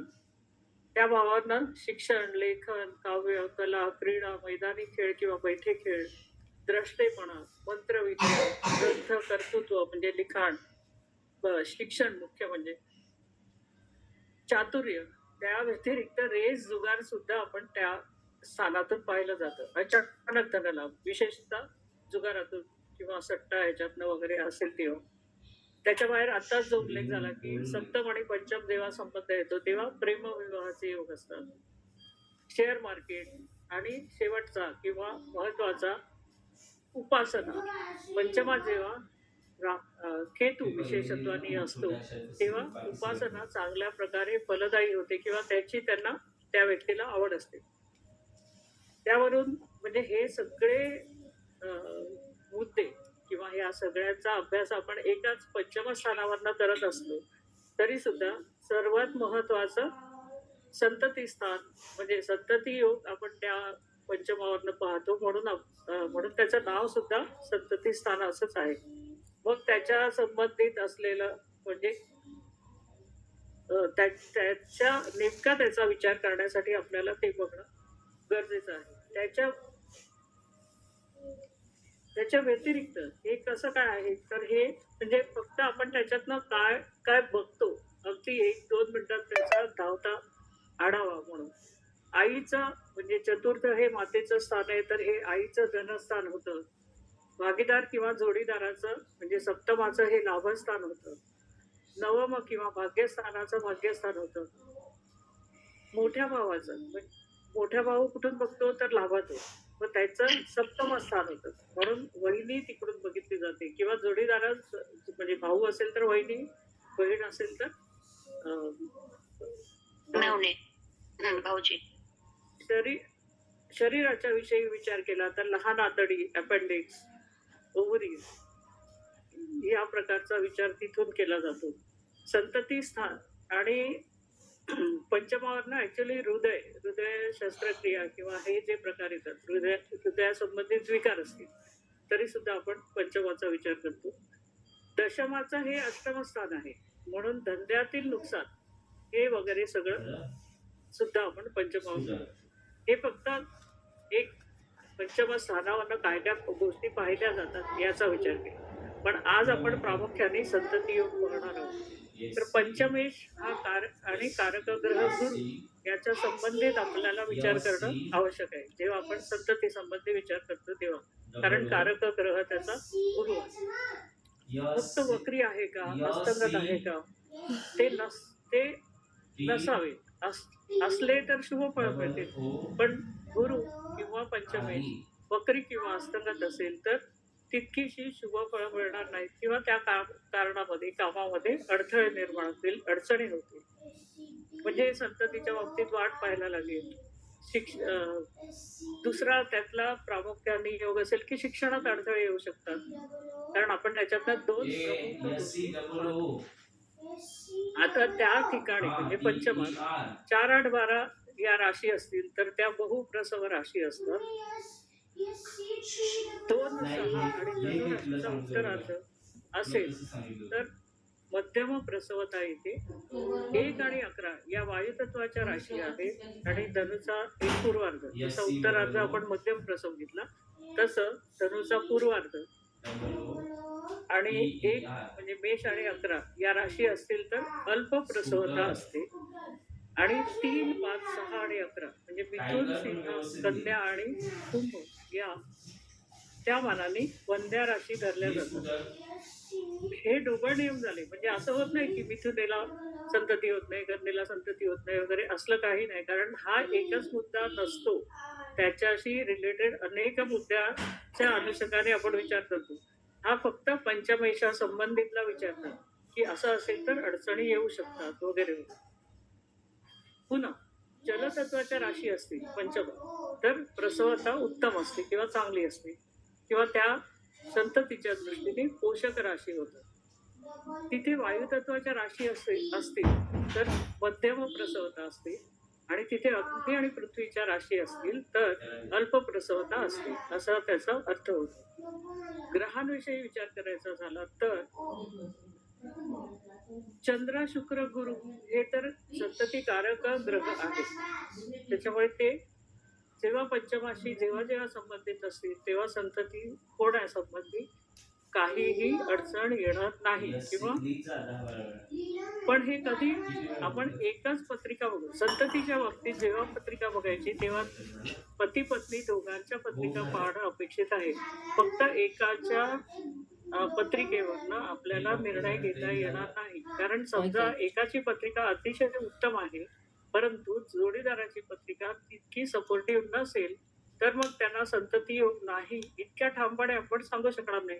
कारण जोपर्यंत आपल्याला जोडीदाराची पत्रिका माहीत नाही तोपर्यंत आपल्याला या संबंधात 100% निर्णय घेणं शक्य होत नाही. त्यामुळे म्हणजे याची पत्रिका संततीच्या दृष्टीने कशी आहे जी आपल्या समोर आहे ती तेवढं सांगू शकतो. पण ह्याला संतती कधी होईल का नाही याचा निर्णय करताना मात्र जोडीदाराची पत्रिका समोर असणं खूप आवश्यक असते. रवी मंगळ जेव्हा असतात तेव्हा ते मध्यम संततीदायक होतात आणि शनी बुध असताना अल्प संतती देणारे हे ग्रह असं मानलं जातं. त्याचं कारण पण ते की पुन्हा त्यांना मध्याग्रह वगैरे म्हटलंय वगैरे असं जरी असलं तरी सुद्धा त्या एकच तो नियम कायमचा डोक्यात धरायचा नाही. कारण एकच नियमाने आपल्याला निष्कर्ष काढता येत नाही किंवा निष्कर्षाप्रती आपण जाऊ शकत नाही. पुढे काय पंचमात शुभग्रह असणं आवश्यक आहे. कारक ग्रह म्हणजे गुरुग्रह असणं आवश्यक आहे किंवा पंचमेश पंचमात तर तो शुभ म्हणजे संतती योगासाठी निश्चितपणे हे दोन सगळे योग अनुकूल राहतील. पंचम स्थान हे शुभ कर्तरीत अनुकूल फळ देते. याचा अर्थ चतुर्थात आणि षष्ठात पापग्रह नको. बरोबर. कारण त्या दोन्ही स्थानांमध्ये चतुर्थामध्ये आणि षष्ठामध्ये जेव्हा पापग्रह असतील तेव्हा ते पंचम स्थान पापकर्तरीत म्हणतो आपण त्याला आणि मग त्यामुळे काही ना काही अडचणी येण्याची शक्यता असते. त्यामुळे शक्यतो पंचम स्थान शुभ कर्तरीत असेल तेव्हा ते अनुकूल फलदायी होतं. मगाशी म्हटलं तसं पंचमात कुठले कुठले स्वामी असा, एक म्हणजे लग्नेश, 5 म्हणजे पंचमेश आणि 9 म्हणजे अर्थातच तिन्ही कोणाचे अधिपती. 1, 5, 9 हे कोणाधिपती होतात. एक हे केंद्रपण आहे, पण 5 आणि 9च्या त्रिकोणात येत असल्यामुळे ते एक कोणस्थान पण होतं. आणि मुळातच आधी लग्न स्थान हे सगळ्या दृष्टीने म्हणजे 12 स्थानातलं अतिशय प्रमुख असं, कारण ती व्यक्ती स्वतः त्याचं दर्शवते.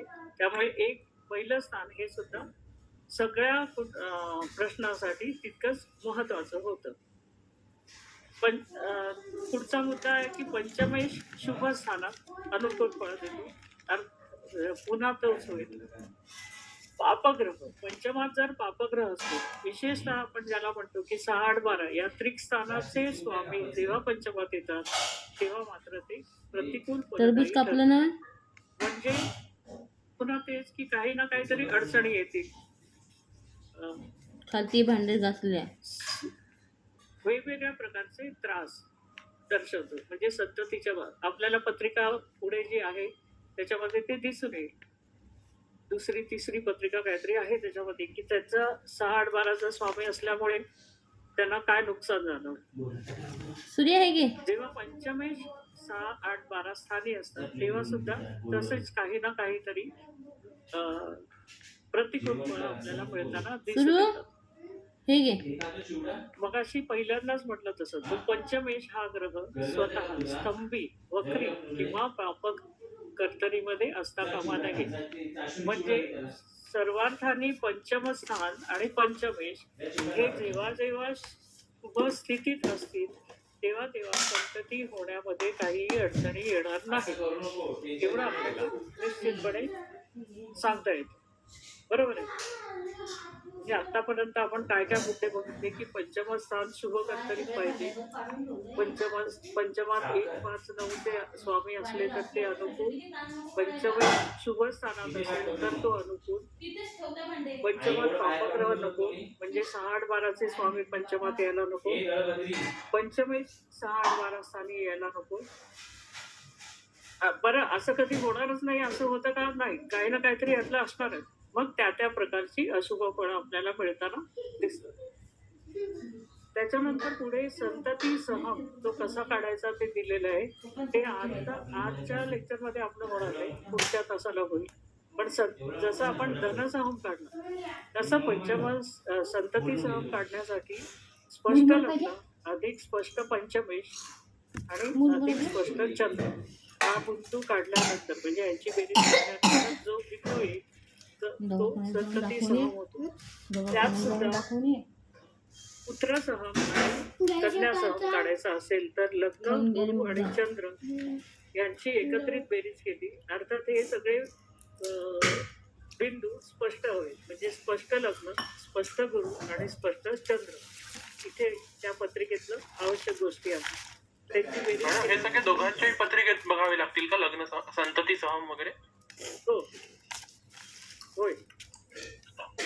आणि एकाच्या पत्रिकेवरनं जर आपल्याला म्हणजे आपल्याकडे जी पत्रिका अवेलेबल आहे त्याच्या संबंधित निर्णय घेताना या पद्धतीने काढून आपण तुझी पत्रिका चांगली आहे का बिघडली एवढा निर्णय तर नक्कीच देऊ शकतो. अच्छा. संततीच्या बाबतीतला जेव्हा आपण हे धनसह, पुत्रसह किंवा कन्यासह जेव्हा काढू तेव्हा स्वतः एकाच्या कुठल्या तरी पत्रिकेमध्ये सुद्धा काढू शकतो. कारण अजून विवाह झालेला नाही अशी जेव्हा स्थिती असेल तर तेव्हा आपण त्याला सांगू शकतो ना की तुझ्या पत्रिकेमध्ये पुढे जाऊन संतती सुखाला अनुकूलता नाहीये. मग तेव्हा जोडीदाराची पत्रिका अशी बघायला हवी की ती तिच्या पत्रिकेमध्ये तिच्या म्हणजे जोडीदाराच्या पत्रिकेत स्त्री पुरुष कोणीही असू दे पण मग ती पत्रिका संततीला अनुकूल असेल तरच मग त्यांना काही प्रॉब्लेम येणार नाही. या दृष्टीने सुद्धा पुढे विचार करता येऊ शकतो. जेव्हा आपल्याकडे आता काहीच नाहीये ना हातात म्हणजे विवाह झालेलाच नाहीये मग काय स्थिती राहील तर आपण पंचमाचा विचार करून हे त्यांना सांगू शकतो की तुझ्या पत्रिकेमध्ये संतती सौख्याविषयी काही अडचणी येण्याची शक्यता आहे. त्यामुळे जोडीदाराची पत्रिका अशी बघायची की ती त्याला ओव्हरकम करेल म्हणजे पूरक असायला हवी की ती संतती सुखासाठी जर योग्य जास्ती वरचढ चांगली असेल तर मग या दोघांच्या पत्रिकेमध्ये म्हणजे विवाह ठरण्यामध्ये काही प्रतिकूलता होणार नाही. ठीक आहे. आणि त्याच्यासाठी ते कसं बघायचं पुढे की बीजस्फोट आणि क्षेत्रस्फोट हे मुद्दे सुद्धा आहेत की ज्याच्यामुळे आपल्याला नेमका स्त्रीची पत्रिका बीजस्फोट आहे हे पुरुषाच्या पत्रिकेत पाहिलं जातं. त्याच्यामध्ये सुद्धा स्पष्ट रवी, अधिक स्पष्ट शुक्र आणि अधिक स्पष्ट गुरु आणि त्याची येणारी जी बेरीज आहे ती विषम राशी विषम नवमाशात आली की पुरुषाचं बीज हे उत्तम प्रकारचं असा त्याच्यावरनं निर्णय घेता येतो. तसंच स्त्रीच्या पत्रिकेमध्ये क्षेत्रस्फोट असं म्हटलं जातं. क्षेत्रस्फोटामध्ये काय काय पाहिलं जातं तर चंद्र, स्पष्ट चंद्र, अधिक स्पष्ट मंगळ, अधिक स्पष्ट गुरु. इथे हेच मुद्दे घ्यायचे आवश्यकता का आहे तर चंद्र अर्धवाचा कारक, मंगळ रक्ताचा कारक आणि गुरु हा संततीचा कारक. पुरुषामध्ये रवी, शुक्र आणि गुरु म्हणतात. ते शुक्र म्हणजे स्पर्म काउंट त्याचा किती आहे म्हणजे शुक्र किती प्रभावी आहे त्यासाठी तो शुक्र पाहिला जातो. आणि गुरु हा संततीकारक म्हणून तिथे रवी, शुक्र, गुरु यांची बेरीज करून हे मुद्दे आपल्याला काढता येतात. मग ते बीज हे जेव्हा विषम राशी विषम नवमाशात असेल तर ते उत्तम असतं.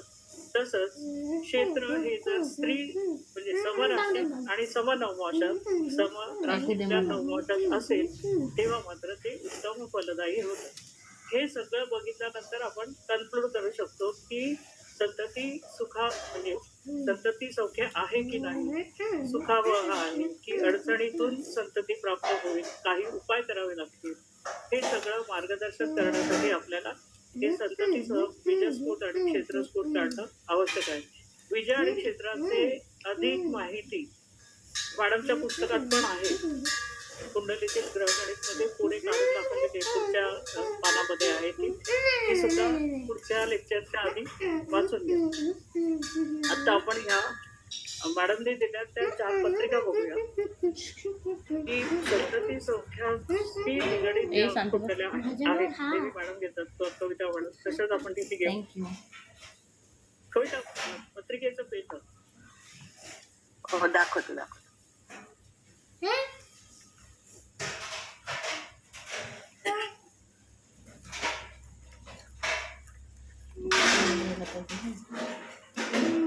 ही पत्रिका पहिल्या 2 पत्रिका ह्या शुभ संबंधित दाखवल्यात तर पुढच्या 2 पत्रिका आहेत त्या काही प्रॉब्लेम असलेला असतो.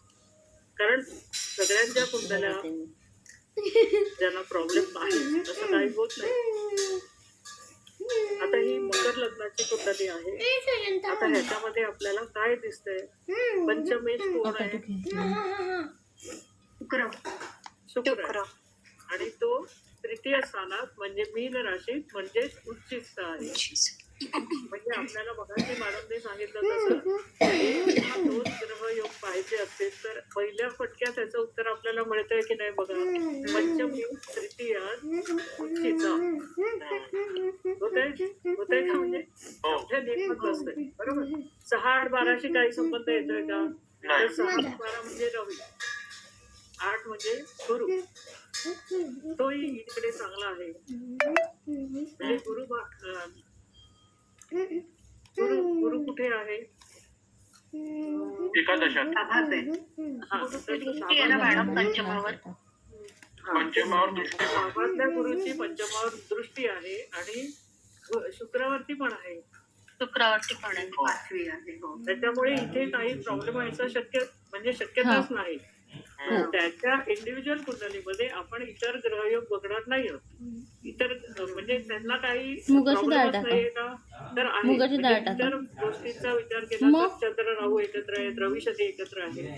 पण आपण आता फक्त पंचम स्थानाविषयी जर विचार करतोय तर पंचमी तृतीयात उच्चीचा त्याच्यावर लाभातून गुरुची जो कारक ग्रह आपण ज्याला म्हणतो त्याची शुक्रावर आणि म्हणजे पंचमे शुक्रावर आणि पंचमावर दृष्टी आहे बरोबर. त्यामुळे या व्यक्तींना संतती सौख्य चांगला आहे आणि यांची दोन्ही मुलं डॉक्टरेट झाली हे आपल्याला त्याच्यातनं मिळणारं फळ दिसलं. बरोबर आहे. म्हणजे जेव्हा तुम्ही इतर प्रश्न विचारता त्याच्या अनुषंगाने म्हणते मी की आता काय होतं की मग आता म्हणजे जे मी बघितलं की चंद्र राहू पण त्यांच्या युतीत आहे किंवा एकत्र आहे, रवी शनी एकत्र आहे, मग त्यांना काही त्रास नसेल का? असं तर होतच नाही. मग कुठल्या गोष्टी त्रास आहे, पण आपण एक जेव्हा प्रश्न कुंडली मांडतो किंवा आपण एक प्रश्न घेऊन एखादी कुंडलीचा विचार करायला जातो तर त्याचं उत्तर काढताना मात्र जी प्रॉमिनंट त्याच्या अनुषंगाने जी स्थानं आहेत त्यांचाच विचार करायचा, कारण आपल्याला त्या संबंधित उत्तर हवं आहे. बरोबर आहे. इतर प्रश्नांशी रिलेटेड आपण तेव्हा त्याचा विचार करायचा नाही. जेव्हा पंचम स्थानाविषयी विचार करणार तेव्हा पंचम स्थान, पंचमेश आणि कारक ग्रह गुरु याचा विशेषत्वाने विचार करणार आणि त्याचा लग्नेशाशी शुभयोग आहे की नाही याचा विचार हा मुख्य ठरतो. दुसऱ्या कुंडलीमध्ये कर्क लग्नाची ही पत्रिका आहे. इथे पंचमात कोण आहे? चंद्र राहू. चंद्र राहू आहे. ते 4 आणि 1 खरं तर ते युतीत आहे. ठीक आहे. आता कारक ग्रह गुरु तो कुठे आहे?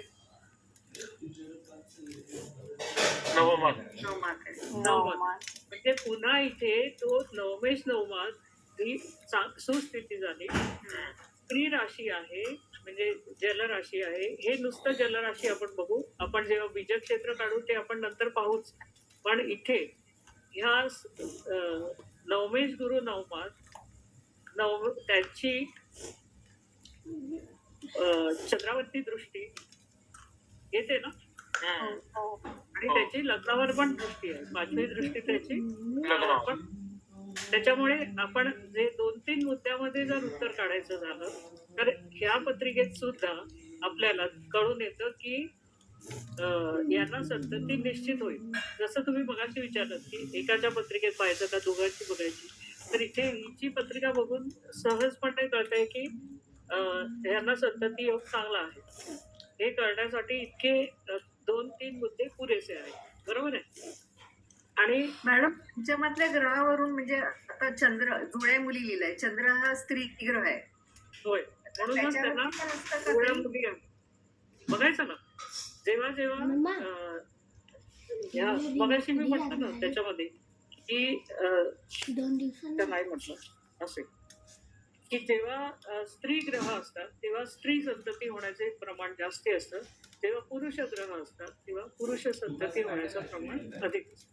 आता इथे काय झालंय, इथे पंचमेश नवमेश गुरु हा 20वा राशीत आहे, म्हणजे स्वराशीत आहे पण 20वा राशीत पण आहे. अरे तो आहे ना ऑलरेडी आपलं बघत आहे. चंद्रावरती दृष्टी आहे आणि जल राशीतनं हे दोन्ही नवपंचम योग ते झालेले आहेत. चंद्रगुरूंचे ते दोन्ही जल राशीतनं झालेले आहेत आणि ते त्यातली एक राशी ही 20वा राशी आहे. अच्छा. त्याच्यामुळे या व्यक्तीला जुळ्या मुली झाल्या. आणि राहू म्हणतात ना मल्टिप्लिसिटी आहे राहूची, तर ते पण असू शकतं का? त्याच्यानंतर एक मुलगा पण झालाय. मग आता त्या सगळ्या नवमात त्याचं कन्क्लूड करणं हे वेगळा भाग आहे. पण बरोबर. इथे एक म्हणजे कारक ग्रह गुरु भाग्यात आहे किंवा दुसऱ्या प्रकाराने आपण म्हणू शकतो की भाग्येश भाग, पण तो 20वा राशीत आहे आणि दोघांचा नवपंचम योग होताना ते जलराशीतनं झाले असल्यामुळे यांना जुळी संतती झाली आणि जुळी कन्या म्हणजे 2 मुली झाल्या आणि मग त्याच्यानंतर त्यांना एक मुलगा, असं 3 अपत्य झालं. ठीक आहे. तिसरी पत्रिका आता आपण बघू की ज्याच्यामध्ये संतती सुखाची हानी झाली का, म्हणजे प्रत्येक वेळी संतती होणार आणि मग काय त्रास आहे का की काही त्रास नाही, अशा प्रकारचा विचार करताना आपल्याला ही तिसरी पत्रिका उपयोगी आहे. त्याच्यामध्ये काय आहे, कन्या राशी ग्रह, कन्या लग्न आहे, पंचमात बुध आहे. आता लग्नेश बुधच पंचमात आहे. बरोबर. हो. आणि पंचमेश शनी. आता ह्या आपण काय काय बघणार, लग्नेश, पंचमेश आणि गुरु हे 3 प्रामुख्याने बघणार. तर आता लग्नेश पंचमात आहे, हा तर चांगला योग आहे. पंचमेश शनी नीच राशीत आहे. कुठे आहे तो? अष्टमात पण आहे आणि मेष राशी. मेष येते. त्याच्याही बाहेर तो मंगळाच्या युतीत आहे. मंगळ जरी अष्टमेश असला तरी शनी मंगळ हे एकमेकांचे शत्रू आहेत. हे विसरून चालणार नाही. बरं, अष्टमा या दुःस्थानात आहे, म्हणजे अनिष्ट स्थानात आहे असं आपण म्हणू. आणि गुरु मारक स्थानात आहे. गुरु हा चंद्राबरोबर असला तरी चंद्राच्या युतीत पण आहे, त्यामुळे यांना संतती झाली. पण हा पंचमेश अष्टमात असल्याचं त्यांना हे फळ मिळालं की संततीचा उंचीवरून पडून मृत्यू झाला. म्हणजे संतती सुख नाही का, तर आहे, संतती झाली.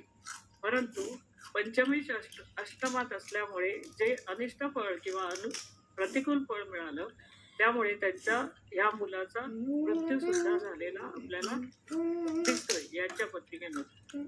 आता प्रत्येक संततीला असा काही त्रास होईल का, तर तसं नाही. त्या वेळेची ती गोचरी हा जो मुख्य मुद्दा आहे तोही राहतो की त्यावेळी ते तसेच प्रतिकूल घेऊन त्या मुलाच्या पत्रिकेमध्ये सुद्धा असतील आणि म्हणून त्याचा मृत्यू झाला असंही आपल्याला काढता येतं. पण आपण जेव्हा एका पत्रिकेचा विचार करताना आपल्याला लिमिटेशन्स येतात की आपण काय काय किती लिमिट पर्यंत त्याची उत्तरं देऊ शकतो. तर इथे संतती योग आहे का, नाही आहे, पण प्रतिकूलता पण आहे.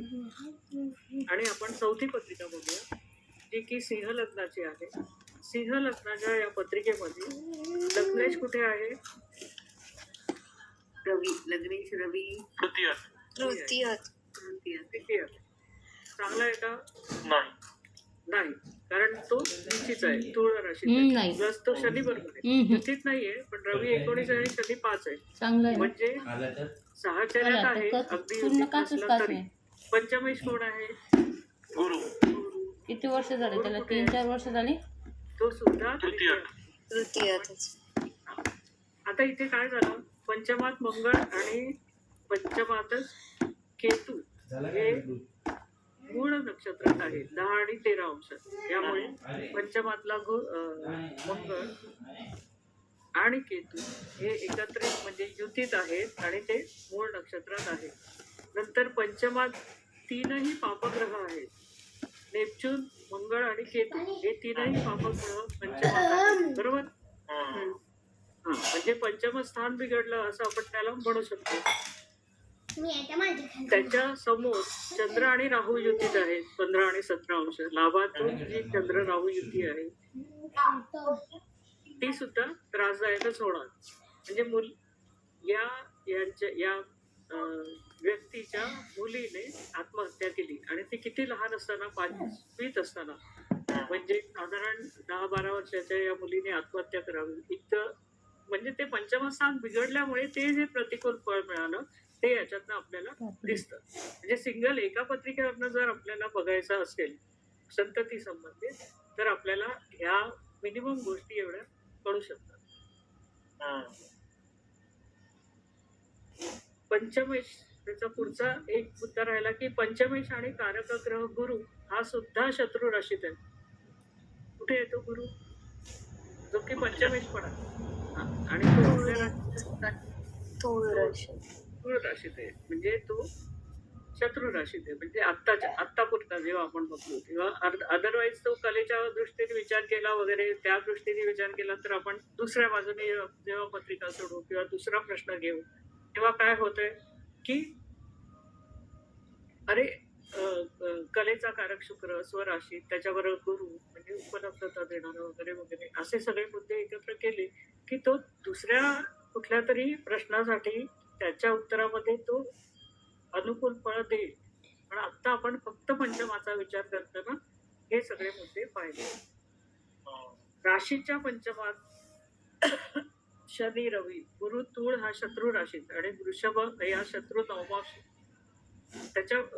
त्याच्यामुळे या व्यक्तीला सुद्धा पंचमाचं सौख्य मिळालं नाही किंवा काहीतरी अडचणी त्रास झाला. कविता दुसरं पेज दाखवते ज्याच्यामध्ये 3 कुंडल्या दिल्या. हो, दाखवते. आणि इथे खाली लिहून पण त्यांना दिले. हे पेज दिलं ना त्यांना कळणार आहे. खाली सगळं लिहिलेलंच आहे ह्याच्यातही. बरोबर. बरोबर, छान घेतलं. हा, पुढची देते 1 मिनिट.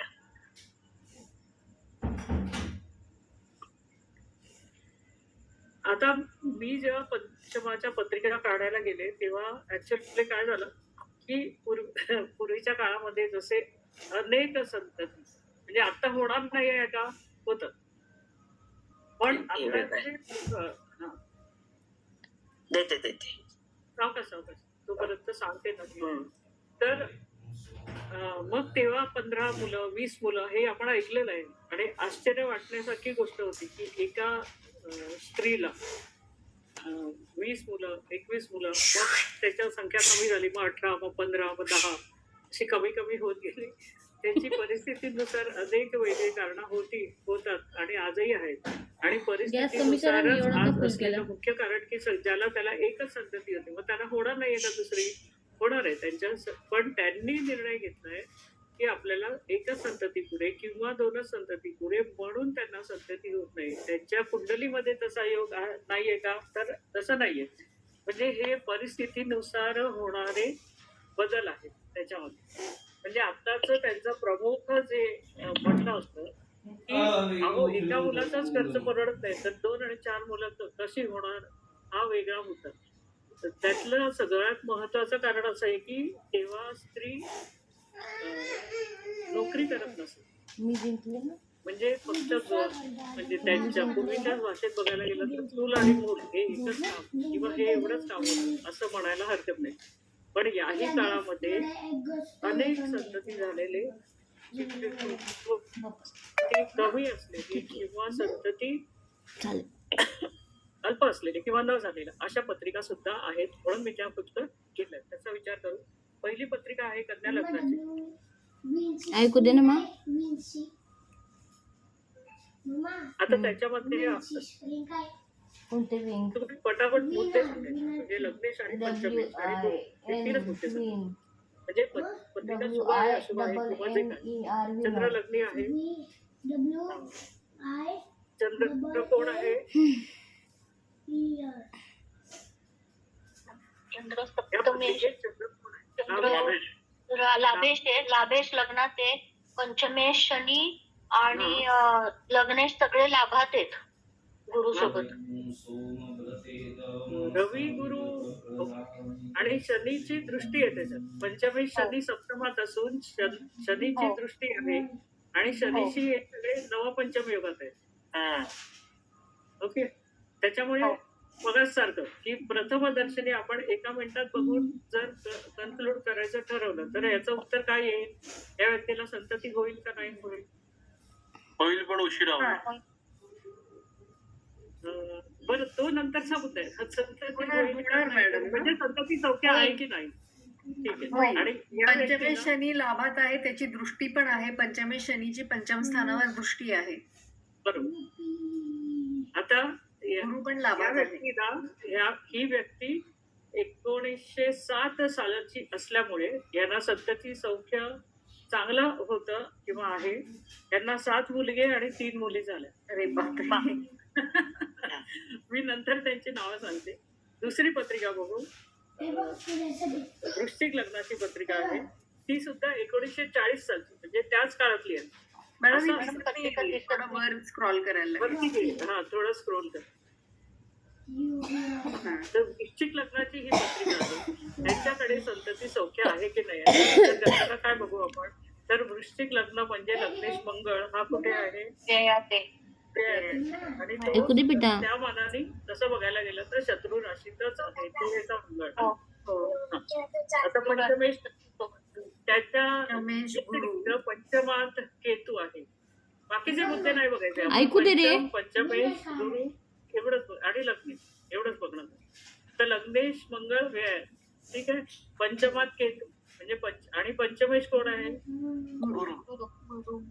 चंद्रा बरोबर आहे म्हणजे संतती होईल का नाही होईल तरी संतती व्हायला पाहिजे असं वाटतंय ओके बरोबर एकदम बरोबर आणि त्याच्यामुळे यांना फक्त एकच मुलगी झाली आता हे पण 1940 सालातले गृहस्थ आहे मग यांना संतती व्हायला म्हणजे खूप संतती होण्याचा पण योग आहे की नाही पण हो, हा आहे. मेसेज त्या काळामध्ये व्हायला हवी होती हो व्हायला हवी होती पण इथे शनी मेषेत आहे म्हणजे शत्रू राशीत आहे चंद्रा बरोबर आहे आणि गुरु पण तिथेच आहे म्हणजे गुरु आणि शिवाय षष्ठात आहे ना मॅडम तर षष्ठात गुरु पण आहे. शनी हे षष्ठात आहेत आणि त्याच्यामुळे ह्यांना अल्पसंतती झाली असं आपण म्हणू संतती झाली नाही का झाली, पण अल्पसंतती. तर तिसरी पण पत्रिका केतू आहे तर यांचा काही संततीपासून लांब असेल वगैरे असं असू शकतं का नाही? पंचमात केतू आहे.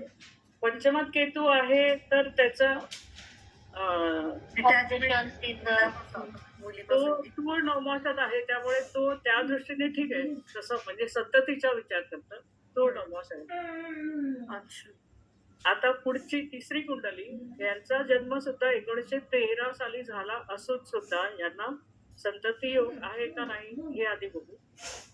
पंचमात गुरु थोडं आहे, पंचमात पंचमेश गुरु आहे. गुरुच आहे, पंचमेश गुरुच आहे आणि पंचमात आहे. बरं. आणि दुसरं दुसरं लग्नेश रवी आहे. रवी कुठे आहे? सप्तमात. सप्तम. रवी सप्तपद. त्यांनी करायचं. आणि पुढे पंचमेश पंचमास, तोच कारक ग्रह गुरु आहे. परंतु म्हणजे तो संतती व्हायलाच हवी आहे. संतती व्हायला हवी, परंतु पंचमे म्हणजे आपण जेव्हा नेहमी मोठे मोठे मुद्दे बघतो आणि त्याच्यामुळे कधी कधी फसवे मुद्दे होतात ते, पण इथे पंचमेश हाच अष्टमेश पण आहे.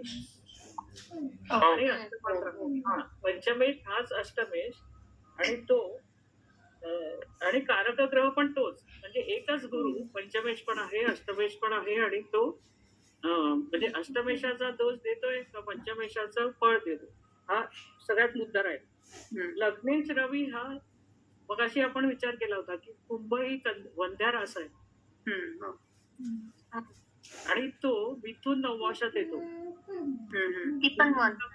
हा, तो मिथून येतला म्हणजे वंध्या राशीत वंध्या नवमाशातला रवी हा सुद्धा तितकासा फलदायी दिसत नाही.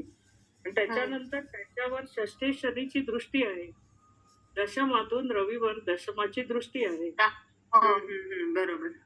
हा, त्याच्यामुळे या व्यक्तीला 1913चा जन्म असून सुद्धा या व्यक्तीला संतती झाली नाही. ओके, म्हणजे ह्या पूर्वीच्या पत्रिका अशासाठी घेतल्या की पूर्वी तर आता वरच्या व्यक्तीला 10 मुलं, दुसरीला एकच मुलगी आणि तिसऱ्याला संतती झाली नाही. मॅडम, आपण असं काही बघतो का की कारको भाव नाशाय, म्हणजे गुरु गुरु स्थानहानी करतो. गुरु ज्या स्थानात असतो त्या स्थानाची हानी पण असं करतो. खरंच असतं? काही काही म्हणतात की तसं नाही. हा? गुरु खरोखरी स्थानाची हानी करतो. करतो. आणि याच पद्धतीत बघा ना, स्थानहानीच झाले. इथे तर झाले. आणि कारक ग्रह आहे तरी सुद्धा पंचमाची हानी झाली. पण चंद्राकडून पण बघायचं का? चंद्राकडून पण बघा. होय, चंद्राकडून बघताना सुद्धा पुन्हा तेच आहे. चंद्राच्या रवी पंचमात काय? हा, चंद्राच्या आणि- पंचमात रवी, चंद्राचा पंचमेश पंचमात. रवी आहे. दोघी पुन्हा कुंभ राशीत आहे. बरोबर. म्हणजे लाभात असला पंचमावर दृष्टी आहे त्याची, तरी सुद्धा तो सुस्थितीत नाही असं म्हणता येतं. षष्ठात केतू आणि पंचमात म्हणजे चंद्राच्या पंचमात नेपच्यून आणि केतू, म्हणजे पुन्हा पंचम स्थान, चंद्राचं पंचम स्थान हे पापकर्तरीत आलं. हा, त्याच्यामुळे ते फळ नाही मिळालं. आणि असंही आहे का आता, कारण गुरु संततीचा कारक आहे आणि संतती भावात आहे, त्यामुळे कारक व भाव नाश आहे, म्हणजे कारक जर त्या भावात असेल तसंही आहे. तो त्या भावात गुरु स्थानहानी करतोच. मग पण एक आहे की तो कुठल्या भावाची हानी, कुठल्या घटकाची हानी करेल. कारण पंचमावाचं आपण बघा अगदी सुरुवातीला पाहिलं की एकच फक्त संतती हा विषय बघत नाही, इतर सगळे विषय बघतो. मग त्याच्यातली नेमकी कुठल्या घटकाची हानी झाली हे सुद्धा बघताना मग तो पंचमाविषयी विचार करताना पंचमेशाशी काय काय निगडित आहे ते आपण बघितलं की याचं पंचमस्थान पापकर्तरित आहे, राशीचं पंचमस्थान. या सगळ्या दृष्टीने विचार करून मग गुरु तो नेमकी हानी कशाची करणार याचा विचार करण्यासाठी आपल्याला अनेक मुद्द्यांचा विचार करायचा असतो. त्याच्या शिवाय गुरु कुठल्या नवमाशात आहे ते पण बघा.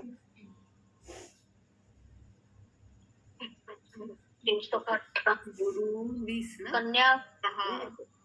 तूळ हा. वीसाच्या पुढे गेला तूळ. ना. हो तूळ.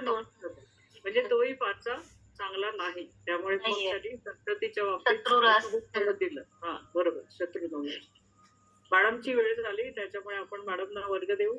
पुढचा वर्ग आपण घेणारच आहोत ज्याच्यामध्ये आपण बीजस्फोट आणि क्षेत्रस्फोटाचा विचार करू. ठीक आहे. Thank you madam. आणि वर्ग घ्या तुमचा. होय होय.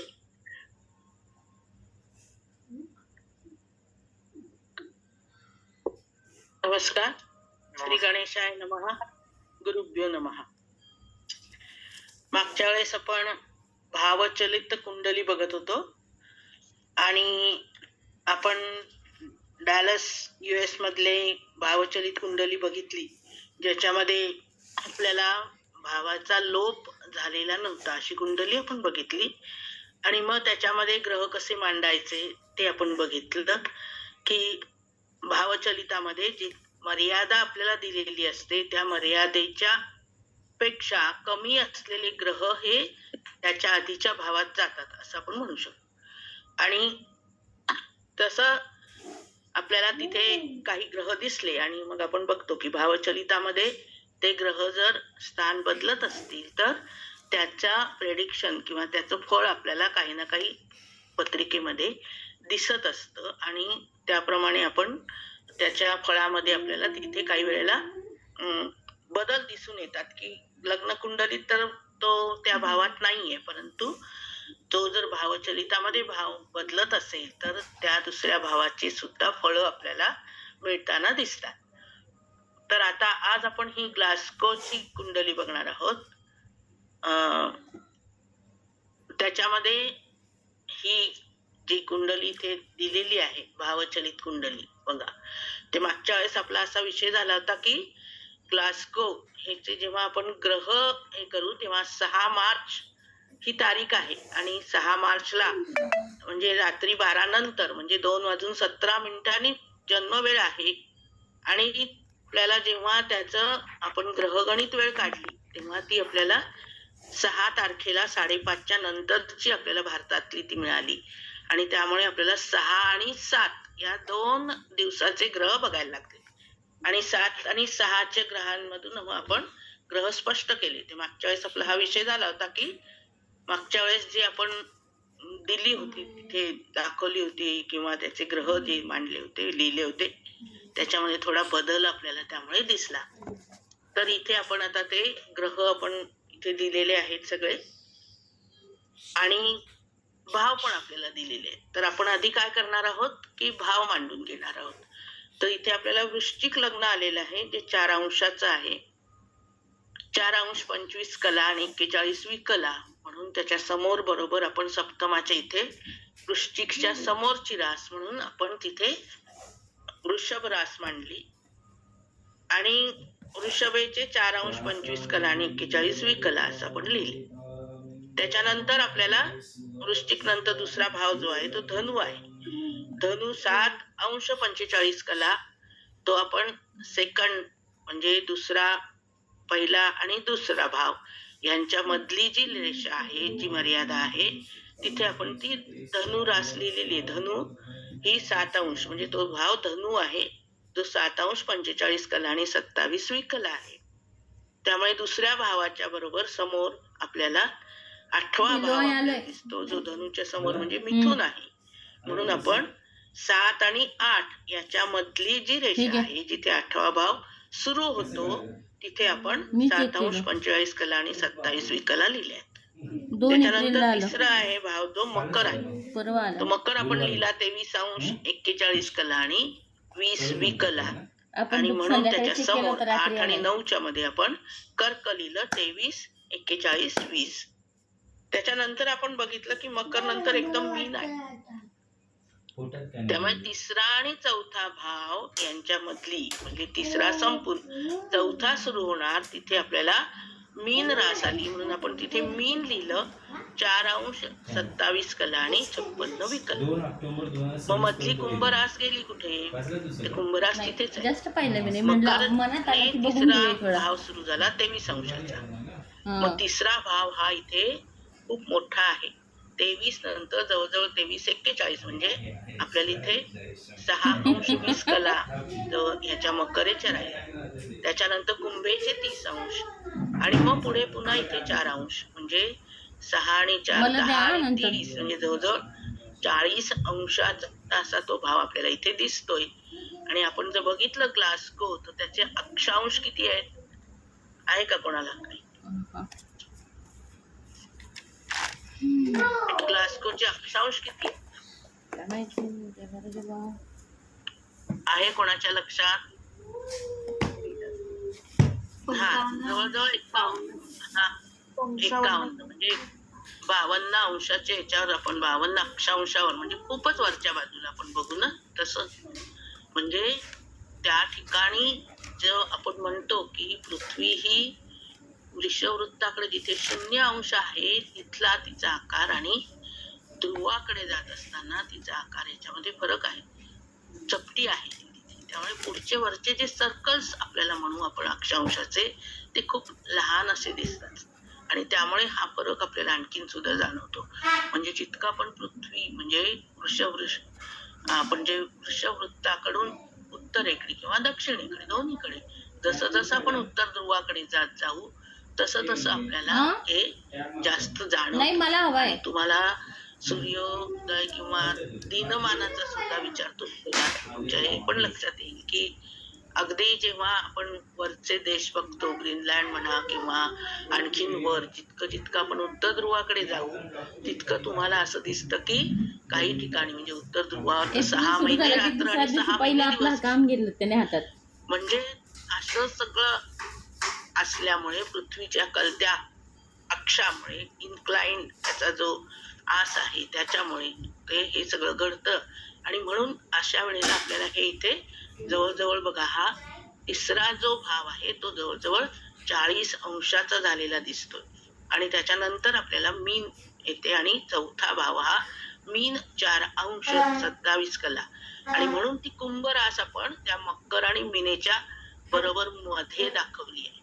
कुंभ रास ही मकर आणि मीनेचा जो जॉईंट तिथे तो आहे तिथे मध्ये बरोबर कुंभ रास दाखवली.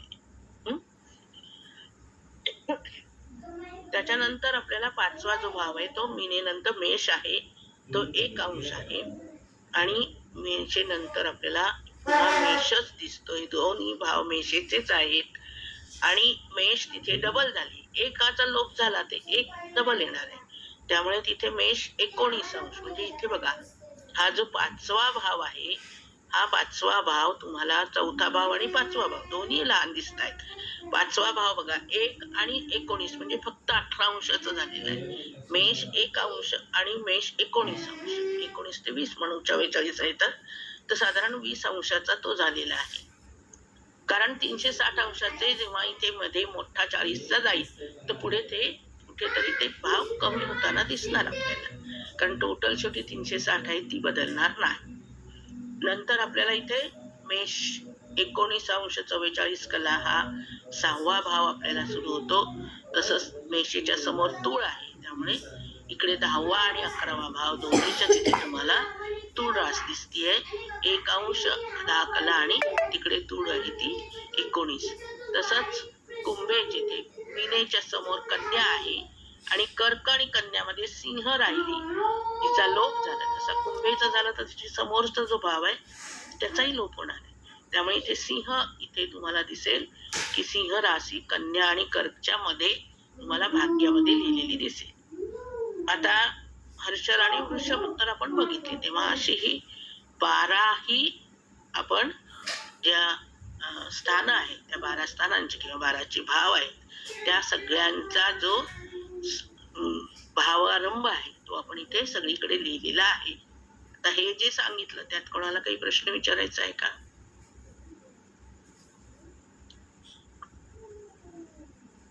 नाही, म्हणजे सगळ्यांनाही समजलंय. आता आपल्याला इथे ग्रह मांडायचे. आता ग्रह जर आपण बघितले तर इथे रवी आधी आपण बघू. आपण नेहमी म्हणतो की जेव्हा ग्रह मांडायचे तेव्हा रवी जेव्हा बघितला की रवी कुंभ राशीत आहे तर कुंभ राशीत आणखीन कोणकोणते ग्रह आहेत ते नेहमी आपल्याला बघायचे असतात. मग आता इथे रवी कुंभ राशीमध्ये आहे. रवी नंतर कोणता ग्रह कुंभ राशीत आहे? मंगळ, बुध. हा, मंगळ आणि बुध आणि शिवाय आणखीन एक आहे राहू. राहू पण आहे. म्हणजे 4 ग्रह इथे कुंभ राशीमध्ये आहेत. आता इथे कसं आहे की कुंभ ही आपण तिथे सरळ मांडली आहे जी मध्ये मांडली आहे, त्यामुळे मंगळ, राहू, रवी, बुध ही सुद्धा आपण तिथे त्याच डायरेक्शन मध्ये सरळ इथे आपण मांडलेत. इथे आपल्याला आपण ग्रह लिहितो तिथे आपल्याला त्यांच्या ह्याच्याप्रमाणे पण लिहिले तरी सुद्धा चालतात, की बुध सगळ्यात जास्त आहे बघा इथे. बुध किती आहे? 24 अंश. हा, आणि मग रवी आहे, आणि त्याच्यानंतर तुम्हाला इथे राहू 14 आहे, आणि मग मंगळ तुम्हाला 8 अंश 42. डिसेंडिंग ऑर्डर मध्ये मांडायचे. हा, ते मांडले की जास्त म्हणजे आपल्याला बरं पडतं बघायला. पण हे सगळे कुंभ राशीमध्ये आहेत म्हणून ते आपण सरळ डायरेक्शन मांडले, ना मकरेच्या डायरेक्शन मध्ये मांडले ना मीनेच्या. कारण आपल्याला हे कळलं पाहिजे की हे तृतीयातले ग्रह हे कुंभ राशीमध्ये आहेत, ना ते मकरेत आहेत ना ते मीनेत कुंभेत आहेत. म्हणून आपण ते कळण्यासाठी ही पद्धत वापरलेली आहे की ते सरळ मांडले तिथे. आता त्याच्यानंतर आपण चंद्र बघितला. चंद्र कोणत्या राशीत आहे? कन्या. कन्या आहे. इथे बघा कन्या राशीमध्ये चंद्र आहे. आता कन्या राशीमध्ये कुठे दिसते कन्या रास आपल्याला? नवमाच्या आणि दशमाच्या मध्ये जो आहे तिथे मर्यादा बघा. कन्येची 4 अंश 27 कला आणि 56 विकला आहे. आता इथे बाण इथे त्यांनी दाखवले नाहीयेत. ही तायडेंनी केलेली पत्रिका जी छान लिहिली आहे म्हणून मी तीच शेअर केली आहे तुमच्यासाठी. पण इथे जर तो बाण आपण काढला तर तो कोणत्या दिशेने येईल? आतल्या दिशेने.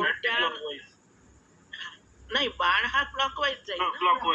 क्लॉकवाईज. हा, म्हणजे तो दशमातून नवमाकडे येईल. बरोबर. हा, बरोबर. हा, नेहमी आधीच्या राशीमध्ये यायचं असं समजा, आधीच्या भावात यायचं असं समजा थोडक्यात. तर आता इथे चंद्र जो आहे तो 4 अंशापेक्षा जास्त आहे का कमी? जास्त आहे. किती आहे? जास्त आहे. हा, तर तो 21-54 आहे. इथे माझ्या मते लिहिताना चुकून रवी सारखा लिहिला गेलाय असं वाटतंय. तो 29-54-14 असा आहे. सॉरी, 21-54-14 आहे चंद्र, आणि म्हणून तो आपल्याला दशमात लिहावा लागेल कारण तो 4 अंशापेक्षा जास्त आहे. कमी असता 4 अंशापेक्षा म्हणजे 3 अंशापर्यंत किंवा 4-20 पर्यंत जरी असता, 26 पर्यंत जरी असता, तरी तो आपण भाग्यामध्ये कन्येच्या खाली त्या डायरेक्शन मध्ये लिहिला असता. परंतु तो 4 अंशापेक्षा जास्त आहे, त्यामुळे आपण चंद्र दशमात पण कन्येच्या त्या लाईनच्या वर त्या डायरेक्शन मध्ये लिहिलाय. बरोबर. आता चंद्रानंतर आपल्याला कोणतं आहे? मंगळ आहे. तो झाला लिहून आपला. बुध झालाय. आता शुक्र बघा. शुक्र मीन राशीत. आता मीन राशीत आणखीन कोणकोणते ग्रह आहेत? बंद केली ना. शनी पण आहे आणि नेपच्यून. हा, मीनेमध्ये शुक्र, शनी आणि नेपच्यून आहे. त्यामध्ये शुक्र 5-17 आहे, शनी 8-7 आहे आणि नेपच्यून 7 आहे. म्हणजे जर आपण जर आता हे बघा, हे जे ग्रह मीनेमध्ये आहेत हे सगळे ग्रह आपल्याला आता इथे बघायचंय. ते डायरेक्शन जेव्हा आपण बघू तेव्हा इथे 10व्यातून म्हणजे इथे 4थ्यातून 3ऱ्यामध्ये जाईल ना बाण. हो. म्हणून 4 पेक्षा जास्त आहेत की नाही हे सगळे. म्हणून हे सगळे आपल्याला चतुर्थ स्थानात लिहायचे आणि मीनच्या डायरेक्शन मध्ये लिहायचे. आणि मग आपण त्याला 4 नंतर त्याहून जवळचा म्हणजे 5 म्हणून शुक्र आधी लिहिला. त्याच्यानंतर नेपच्यून आहे म्हणून नेपच्यून लिहिला, आणि मग त्याच्याहून जास्त शनी आहे म्हणून तो शनी लिहिला. त्यामुळे तिथे आपल्याला 4, 5, 7, 8 असं आपल्याला इथे असेंडिंग ऑर्डर मध्ये आपण इथे लिहिलं. कारण हे सगळे ग्रह हे 4 अंशापेक्षा जास्त आहे. त्यामुळे 4-27 झाल्यानंतर ते प्रवेश करणार, हो की नाही? म्हणून ते सगळे आपल्याला इथे चतुर्थामध्ये दिसतात. बरोबर. आणखीन त्याच्यानंतर आता आपल्याला शुक्र झाला. आता मध्ये गुरु राहिला आपल्याला यायचा. गुरु मिथुनेत आहे. तो किती आहे? 20-54. आता मिथुनेची मर्यादा किती आहे? काय मिथुन रास? 7-45. हा, आणि ती 7 आणि 8च्या मध्ये आहे. आता 7 पेक्षा कमी असतं तर तो सप्तमात गेला असता, पण गुरु 7 पेक्षा जास्त आहे त्यामुळे तो अष्टमात आपण लिहिला. मिथुन 7 अंश, त्याच्या खाली 20 अंश 54 कला. आता आणखी आपल्याला आता राहिलंय कुठले ग्रह? केतू राहूच्या समोर म्हणून इथे सिंह राशीमध्ये सरळ लिहिलाय बघा केतू. तरी पण कधी कधी आणि होतच कन्फ्युज. नंतर आपल्याला राहायला फक्त आता हर्षल राहिला. नेपच्यून सुद्धा आपण लिहिला. आता हर्षल कुठल्या राशीत आहे? वृषभ. वृषभ. हा म्हणजे ती 6 आणि 7 यांच्यामध्ये आहे. बरोबर आहे ना? आता वृषभ हे 4 अंश पेक्षा हर्षल कमी आहे, त्यामुळे तो 4च्या खाली इकडे आला, 10व्यात लिहिला. तर म्हणून हर्षल हा 6व्यामध्ये किंवा 6ष्ठ स्थानी, इथे भावचलितात 6ष्ठ स्थानी तो आलेला आहे. सगळ्यांना कळले कसे ग्रह मांडले? लोप झाला तर कसं मांडायचं? हो. मग आता आपण त्याच्या बाजूची बघा लग्न कुंडली जी मांडली आहे ती बघूया. लग्न कुंडली, चंद्र कुंडली आणि नवमांश. आता लग्न आपल्याला इथे दिसतंय वृश्चिक लग्न आहे, बरोबर ना? वृश्चिक लग्न असल्यामुळे लग्न कुंडलीत आपण 8 लिहिला आकडा. आणि मग अँटी क्लॉकवाईज आपण 9, 10, 11, 12 सगळे असे लिहिलेच. त्यामुळे आपल्याला 7, 9 आला, तृतीयामध्ये मकर 10 आली, चतुर्थात कुंभ आली. इथे मात्र राशीचं काही लोप नाही. इथे कुंभ आली, मीन रास पंचमात आली, षष्टात मेष, सप्तमात वृषभ, अष्टमात मिथुन, नवमात कर्क, दशमात सिंह, लाभस्थानी कन्या आणि व्ययस्थानी तूळ. असे हे आपण हे मांडून घेतले. आता आपल्याला ग्रह मांडायचे. आता मकर मध्ये आपल्याला माहिती प्लुटो आहे, तो 10 अंश किती असेल तो मांडला आपण. इथे पुढची कला शक्यतो मांडत नाही. नवमांशासाठी जर तुम्हाला हवं असेल तर तुम्ही पूर्ण मांडू शकता, किंवा तो जो 10 अंश आहे, आता मॅडमने सुद्धा तुम्हाला सांगितलं की 10 अंश आहे म्हटलं की तो 10 संपला असं समजायचं आणि पुढच्या ह्याच्यात घ्यायचा नवमांशात. आता रवी इथे 21 आहे, मंगळ 8, बुध 24 आणि राहू 14. आता तुम्हाला इथे दिसेल बुध 24 आणि रवी 21 आहे. ते सगळे कुंभेत आहेत, इथे कुंभेत लिहिले. नंतर मीनेमध्ये शुक्र, नेपच्यून आणि शनी. शुक्र 5, नेपच्यून 7 आणि शनी 8 आहे. नंतर हर्षल वृषभ 3 अंश आहे. गुरु हा मिथुनेमध्ये 20, 54 म्हणजे जवळजवळ 21 आहे. नंतर चंद्र हा कन्येमध्ये आहे आणि कन्येमध्ये तो 21, 54 आहे. ते हे ग्रह आपण इथे मांडून घेतले. आता इथे आपण ह्या कुंडलीचं काय लिहिणार सांगा? इथे लग्न कोणतं आहे? वृश्चिक. हा, मग लग्नेश कोण झाला? मंगळ. मग आता लग्नेश मंगळ कुठे आहे? चतुर्थात आहे आणि तो कुंभेचा आहे, म्हणजे तो तसा शत्रू राशीत आहे. पण मग आता सांगा इथे काय बदल दिसतो भावचलित आणि इथे? भावचलितात मंगळ 3ऱ्या स्थानात गेलाय ना. हा, भावचलितामध्ये हे 4ही ग्रह 3ऱ्या स्थानात आहेत, पण रास कोणती आहे? कुंभ. या कुंडलीत बहुतेक सगळे ग्रह, बरेचसे गुरु सोडला तर बहुतेक ग्रह हे आधीच्या भावात गेलेले आहेत, कारण लोप झाल्यामुळे. रवी, शनी, मंगळ हा तृतीयात गेला. शुक्र, नेपच्यून, शनी हे सगळे चतुर्थात दिसतात भावचलितात, होय ना? हर्षल षष्टात दिसतो भावचलितात. गुरु मात्र अष्टमात आहे, इथे पण आहे तिथे पण आहे. केतू सुद्धा इथे मागे, म्हणजे इथे दशमात दिसतोय आपल्याला, हो की नाही? खरं, पण तो भावचलितात मागे आलाय, भाग्यात आलाय.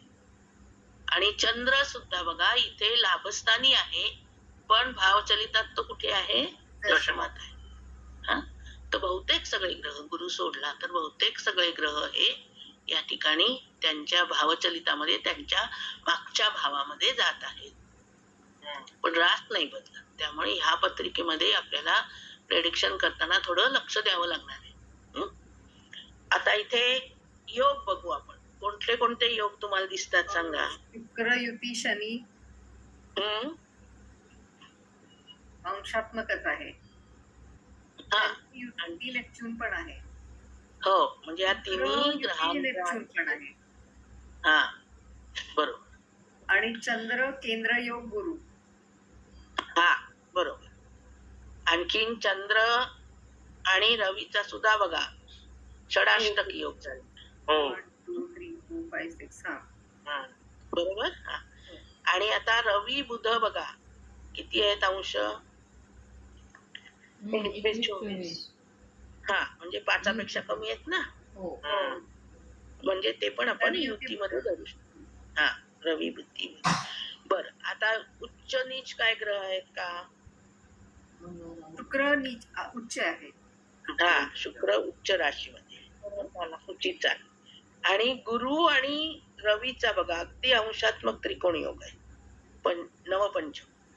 आहे. आणि दोन्हीही वायू तत्वाच्या राशीतून झालेले आहेत. हम्म. तर असं ह्या कुंडलीचं आपण मांडून ठेवू शकतो.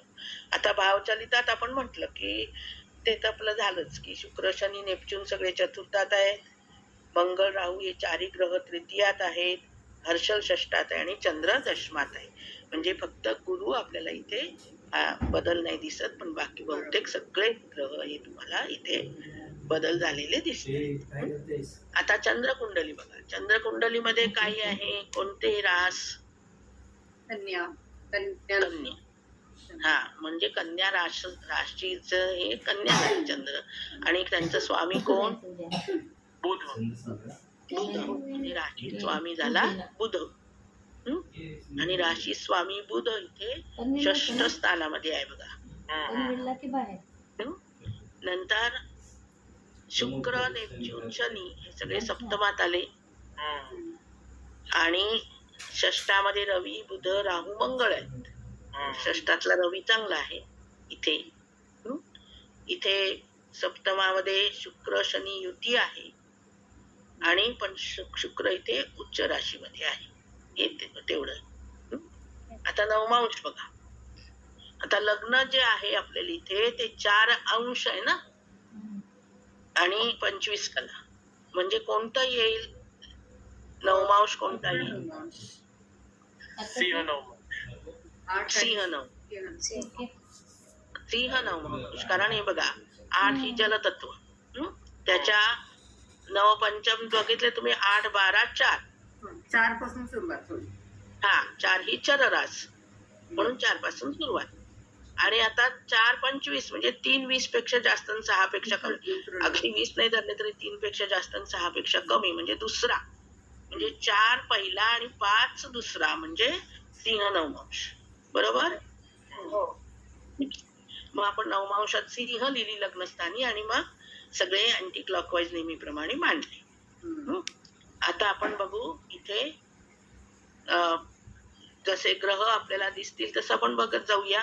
10 मध्ये प्लुटो आहे समजा. प्लुटो 10 आत्ताच बघितला पण 10 म्हणजे 3 पूर्ण करायचे आणि 4था चालू. आणि तो 10 मकरेत आहे. आणि मकर वृषभ आणि कन्या या पृथ्वी तत्वाच्या राशींचा मकरेपासूनच सुरुवात होते. तीच चररास त्या तिघांमध्ये. म्हणून मकरेपासूनचा आपल्याला 4था बघायचा म्हणजे कारण कोणता येईल. 10 पासून 10 1 मेष. 10 1 11 2 12 3 आणि 4 मेष. म्हणून प्लुटो बघा इथे आपण नवमांशामध्ये 1 लिहिले तिथे प्लुटो लिहिला. त्याच्यानंतर आपण आता 11 मध्ये बघू. कुंभेमध्ये ही वायू तत्वाची रास आहे. त्यामुळे याचे हे सगळे त्याची चरराशी वायू तत्वाची चररास 7. म्हणजे तूळ 7 पासून सुरू होणार. आता आपल्याला मंगळ बघा तिथे दिला आधी समजा. तर मंगळ आपल्याला दिले 8 31 म्हणजे तिसरा. हा तिसरा. बरोबर. मग तिसरा म्हणजे 7 पासून 3. बरोबर. म्हणजे 9 म्हणजे धनु नवमांशामध्ये मंगळ येणार. आता रवी बघा 21. रवी 21 म्हणजे 7वा. बरोबर. 7 पासून 7 8 9 10 11 12. समोरचा बघायचा 7वा म्हटलं की लगेच निश्चितच येतो. हा म्हणजे तो बघा उच्च नवमांशी आला. इथे जरी तो शत्रू राशीत आहे कुंभेत तरी सुद्धा नवमांशात तो उच्च आहे. म्हणजे रवीला इथे थोडस जास्त बळ मिळालं. आता आता राहू बघा 15. 15 म्हणजे पाचवा नववा. 5. मग 7 पासून 5 बघा. कुंभच आहे. कुंभ. हा म्हणजे वर्गोत्तम झाला. राहू कुंभ राहू कुंभ नवमांशात. मग पुढे केतू समोरच लिहायचा सिंह म्हणजे राहू केतू दोघही वर्गोत्तम झाले. नंतर आता आला राहिला बुध. बुध किती जाईल कुठल्या येईल? 6, 7, 8वा. 8वा बरोबर. 8वा आहे ना म्हणून 7 पासून 8वा बघा. म्हणजे वृषभाला. हा म्हणजे बुध इथे वृषभ नवमांशात आला.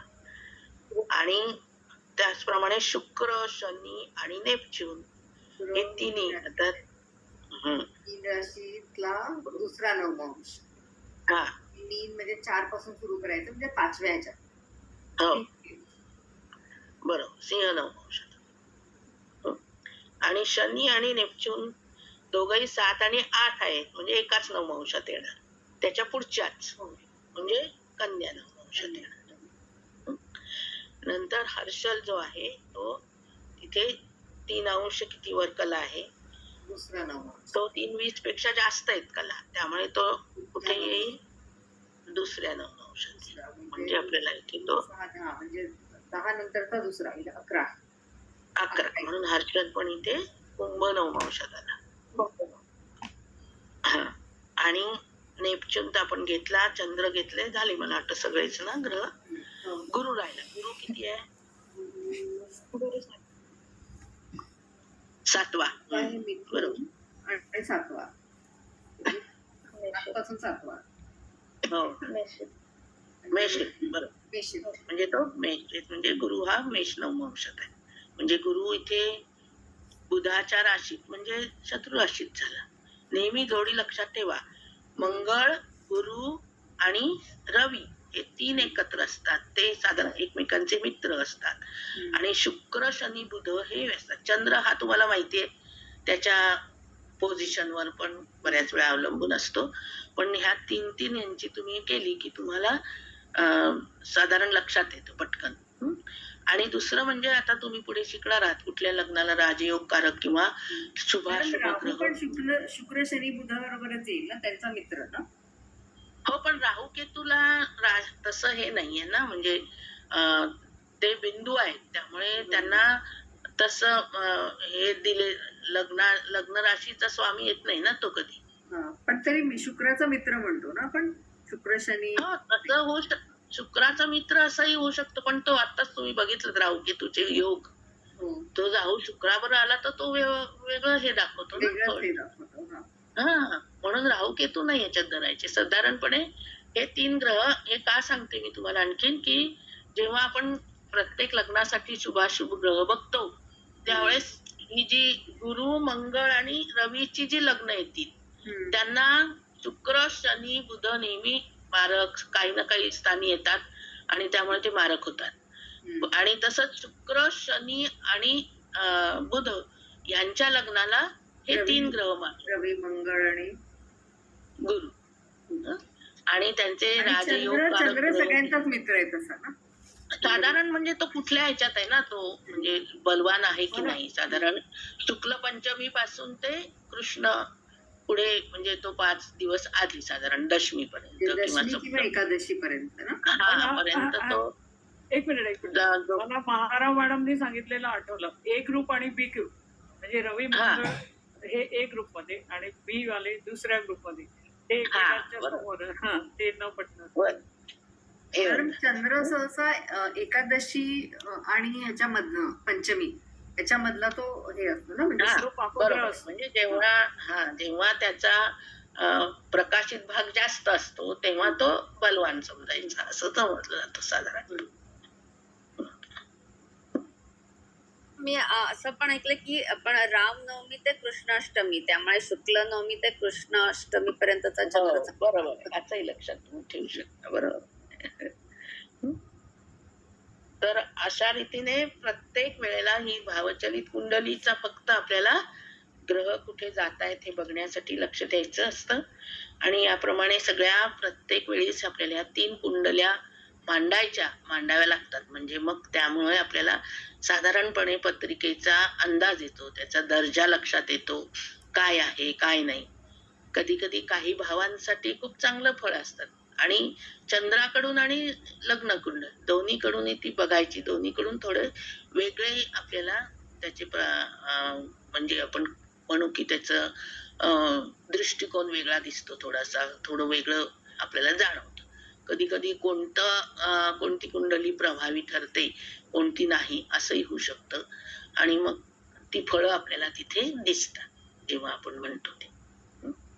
तर अशा रीतीने आपल्याला ही भावचलित कुंडली याबद्दल तुमचं आणि आपण आतापर्यंत जे केलं की सगळ्या ग्रह मांडले, आपण इष्टसांपत्तिक वेळ काढली, आपण 12 भाव काढले, आपण 12 ग्रह स्पष्ट केले आणि त्याच्यानंतर भावचलित कुंडली आणि लग्न कुंडली, चंद्र कुंडली आणि नवमांश कुंडली मांडायला शिकलो.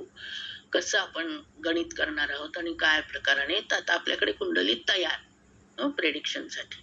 आता फक्त काय राहिलं याच्यामध्ये प्रेडिक्शन साठी? अजून काय? दशा. हा, विंशोत्तरी दशा आपण विचार करतो. बाकी दशा आपण शक्यतो विचारात घेत नाही. विंशोत्तरी दशा आपण शिकलेलं पण आहोत भारतीय कुंडली करत असताना. इथे आता काय, चंद्र एकदा स्पष्ट केला की तो परदेश कुंडलीतला आहे किंवा कुठलाही असू दे, तो सेमच असणार. त्याच्या नक्षत्र त्यामुळे आपल्याला आता पद्धत तीच आहे, फक्त पुन्हा रिव्हिजन आपण करणार. आणि त्यामुळे पुढच्या वर्गामध्ये आपण आता ह्या दोन्ही ज्या कुंडल्या आपण घेतल्यात संपूर्णपणे, त्या दोन्हींचे बाकीच्या ज्या दिलेल्या आहेत, दोहा आहे, अजून बॉन जर्मनी वगैरे आहे, त्याची प्रॅक्टिस म्हणून तुम्ही ह्या घरी सोडवून त्याचं हे करू शकता. तर ह्या 2 कुंडली जे आहेत त्यांचं आपण विंशोत्तरी महादशा काढणार आणि मग आयुष्यभराची त्याला कोणत्या वर्षी कोणती दशा आहे ते पण टेबल आपण त्याच्यामध्ये तयार करणार. इथपर्यंतचा भाग आपण शिकलेलंच आहोत तसा, पण परत आपण रिव्हिजन करणार आहोत. आणि त्याच्यानंतरचा जो भाग आहे तो मात्र तुम्हाला असा नवीन असणार आहे. तुम्हाला आपण षडवर्ग कुंडल्या बघणार आहोत. षडवर्ग कुंडलीमध्ये फक्त नवमांश कुंडली मात्र तुमची चांगली झालेली आहे आता, कारण ती महत्वाची असते. आपण बघतो की प्रत्येक वेळेस आपल्याला लागते. पण बाकीचे जे 6 वर्ग आहेत, पहिला आपण म्हणतो होरा, दुसरा देशकाळ, तिसरा सप्तमांश, चौथा नवमांश, 5वा द्वादशांश आणि 6वा त्रिशांश. असे खरं तर सगळे टोटल बघितले तर 16 आहेत. तुम्ही माझ्या पुस्तकात बघितलं तर ती माहिती तुम्हाला दिलेली आहे, पण जास्त करून 6 यांची दिली आहे.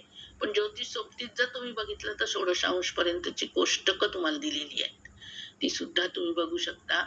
एवढा डिटेल अभ्यास काही आपण करत नाही, कारण आता आपण सध्या शिकतो की सध्या अगदी आपल्याकडे जेव्हा कोणी विचारायला येईल तेव्हा इतक्या सगळ्या कुंडल्या काढून त्याचा विचार करून सांगण्यासाठी नसतं, हो की नाही.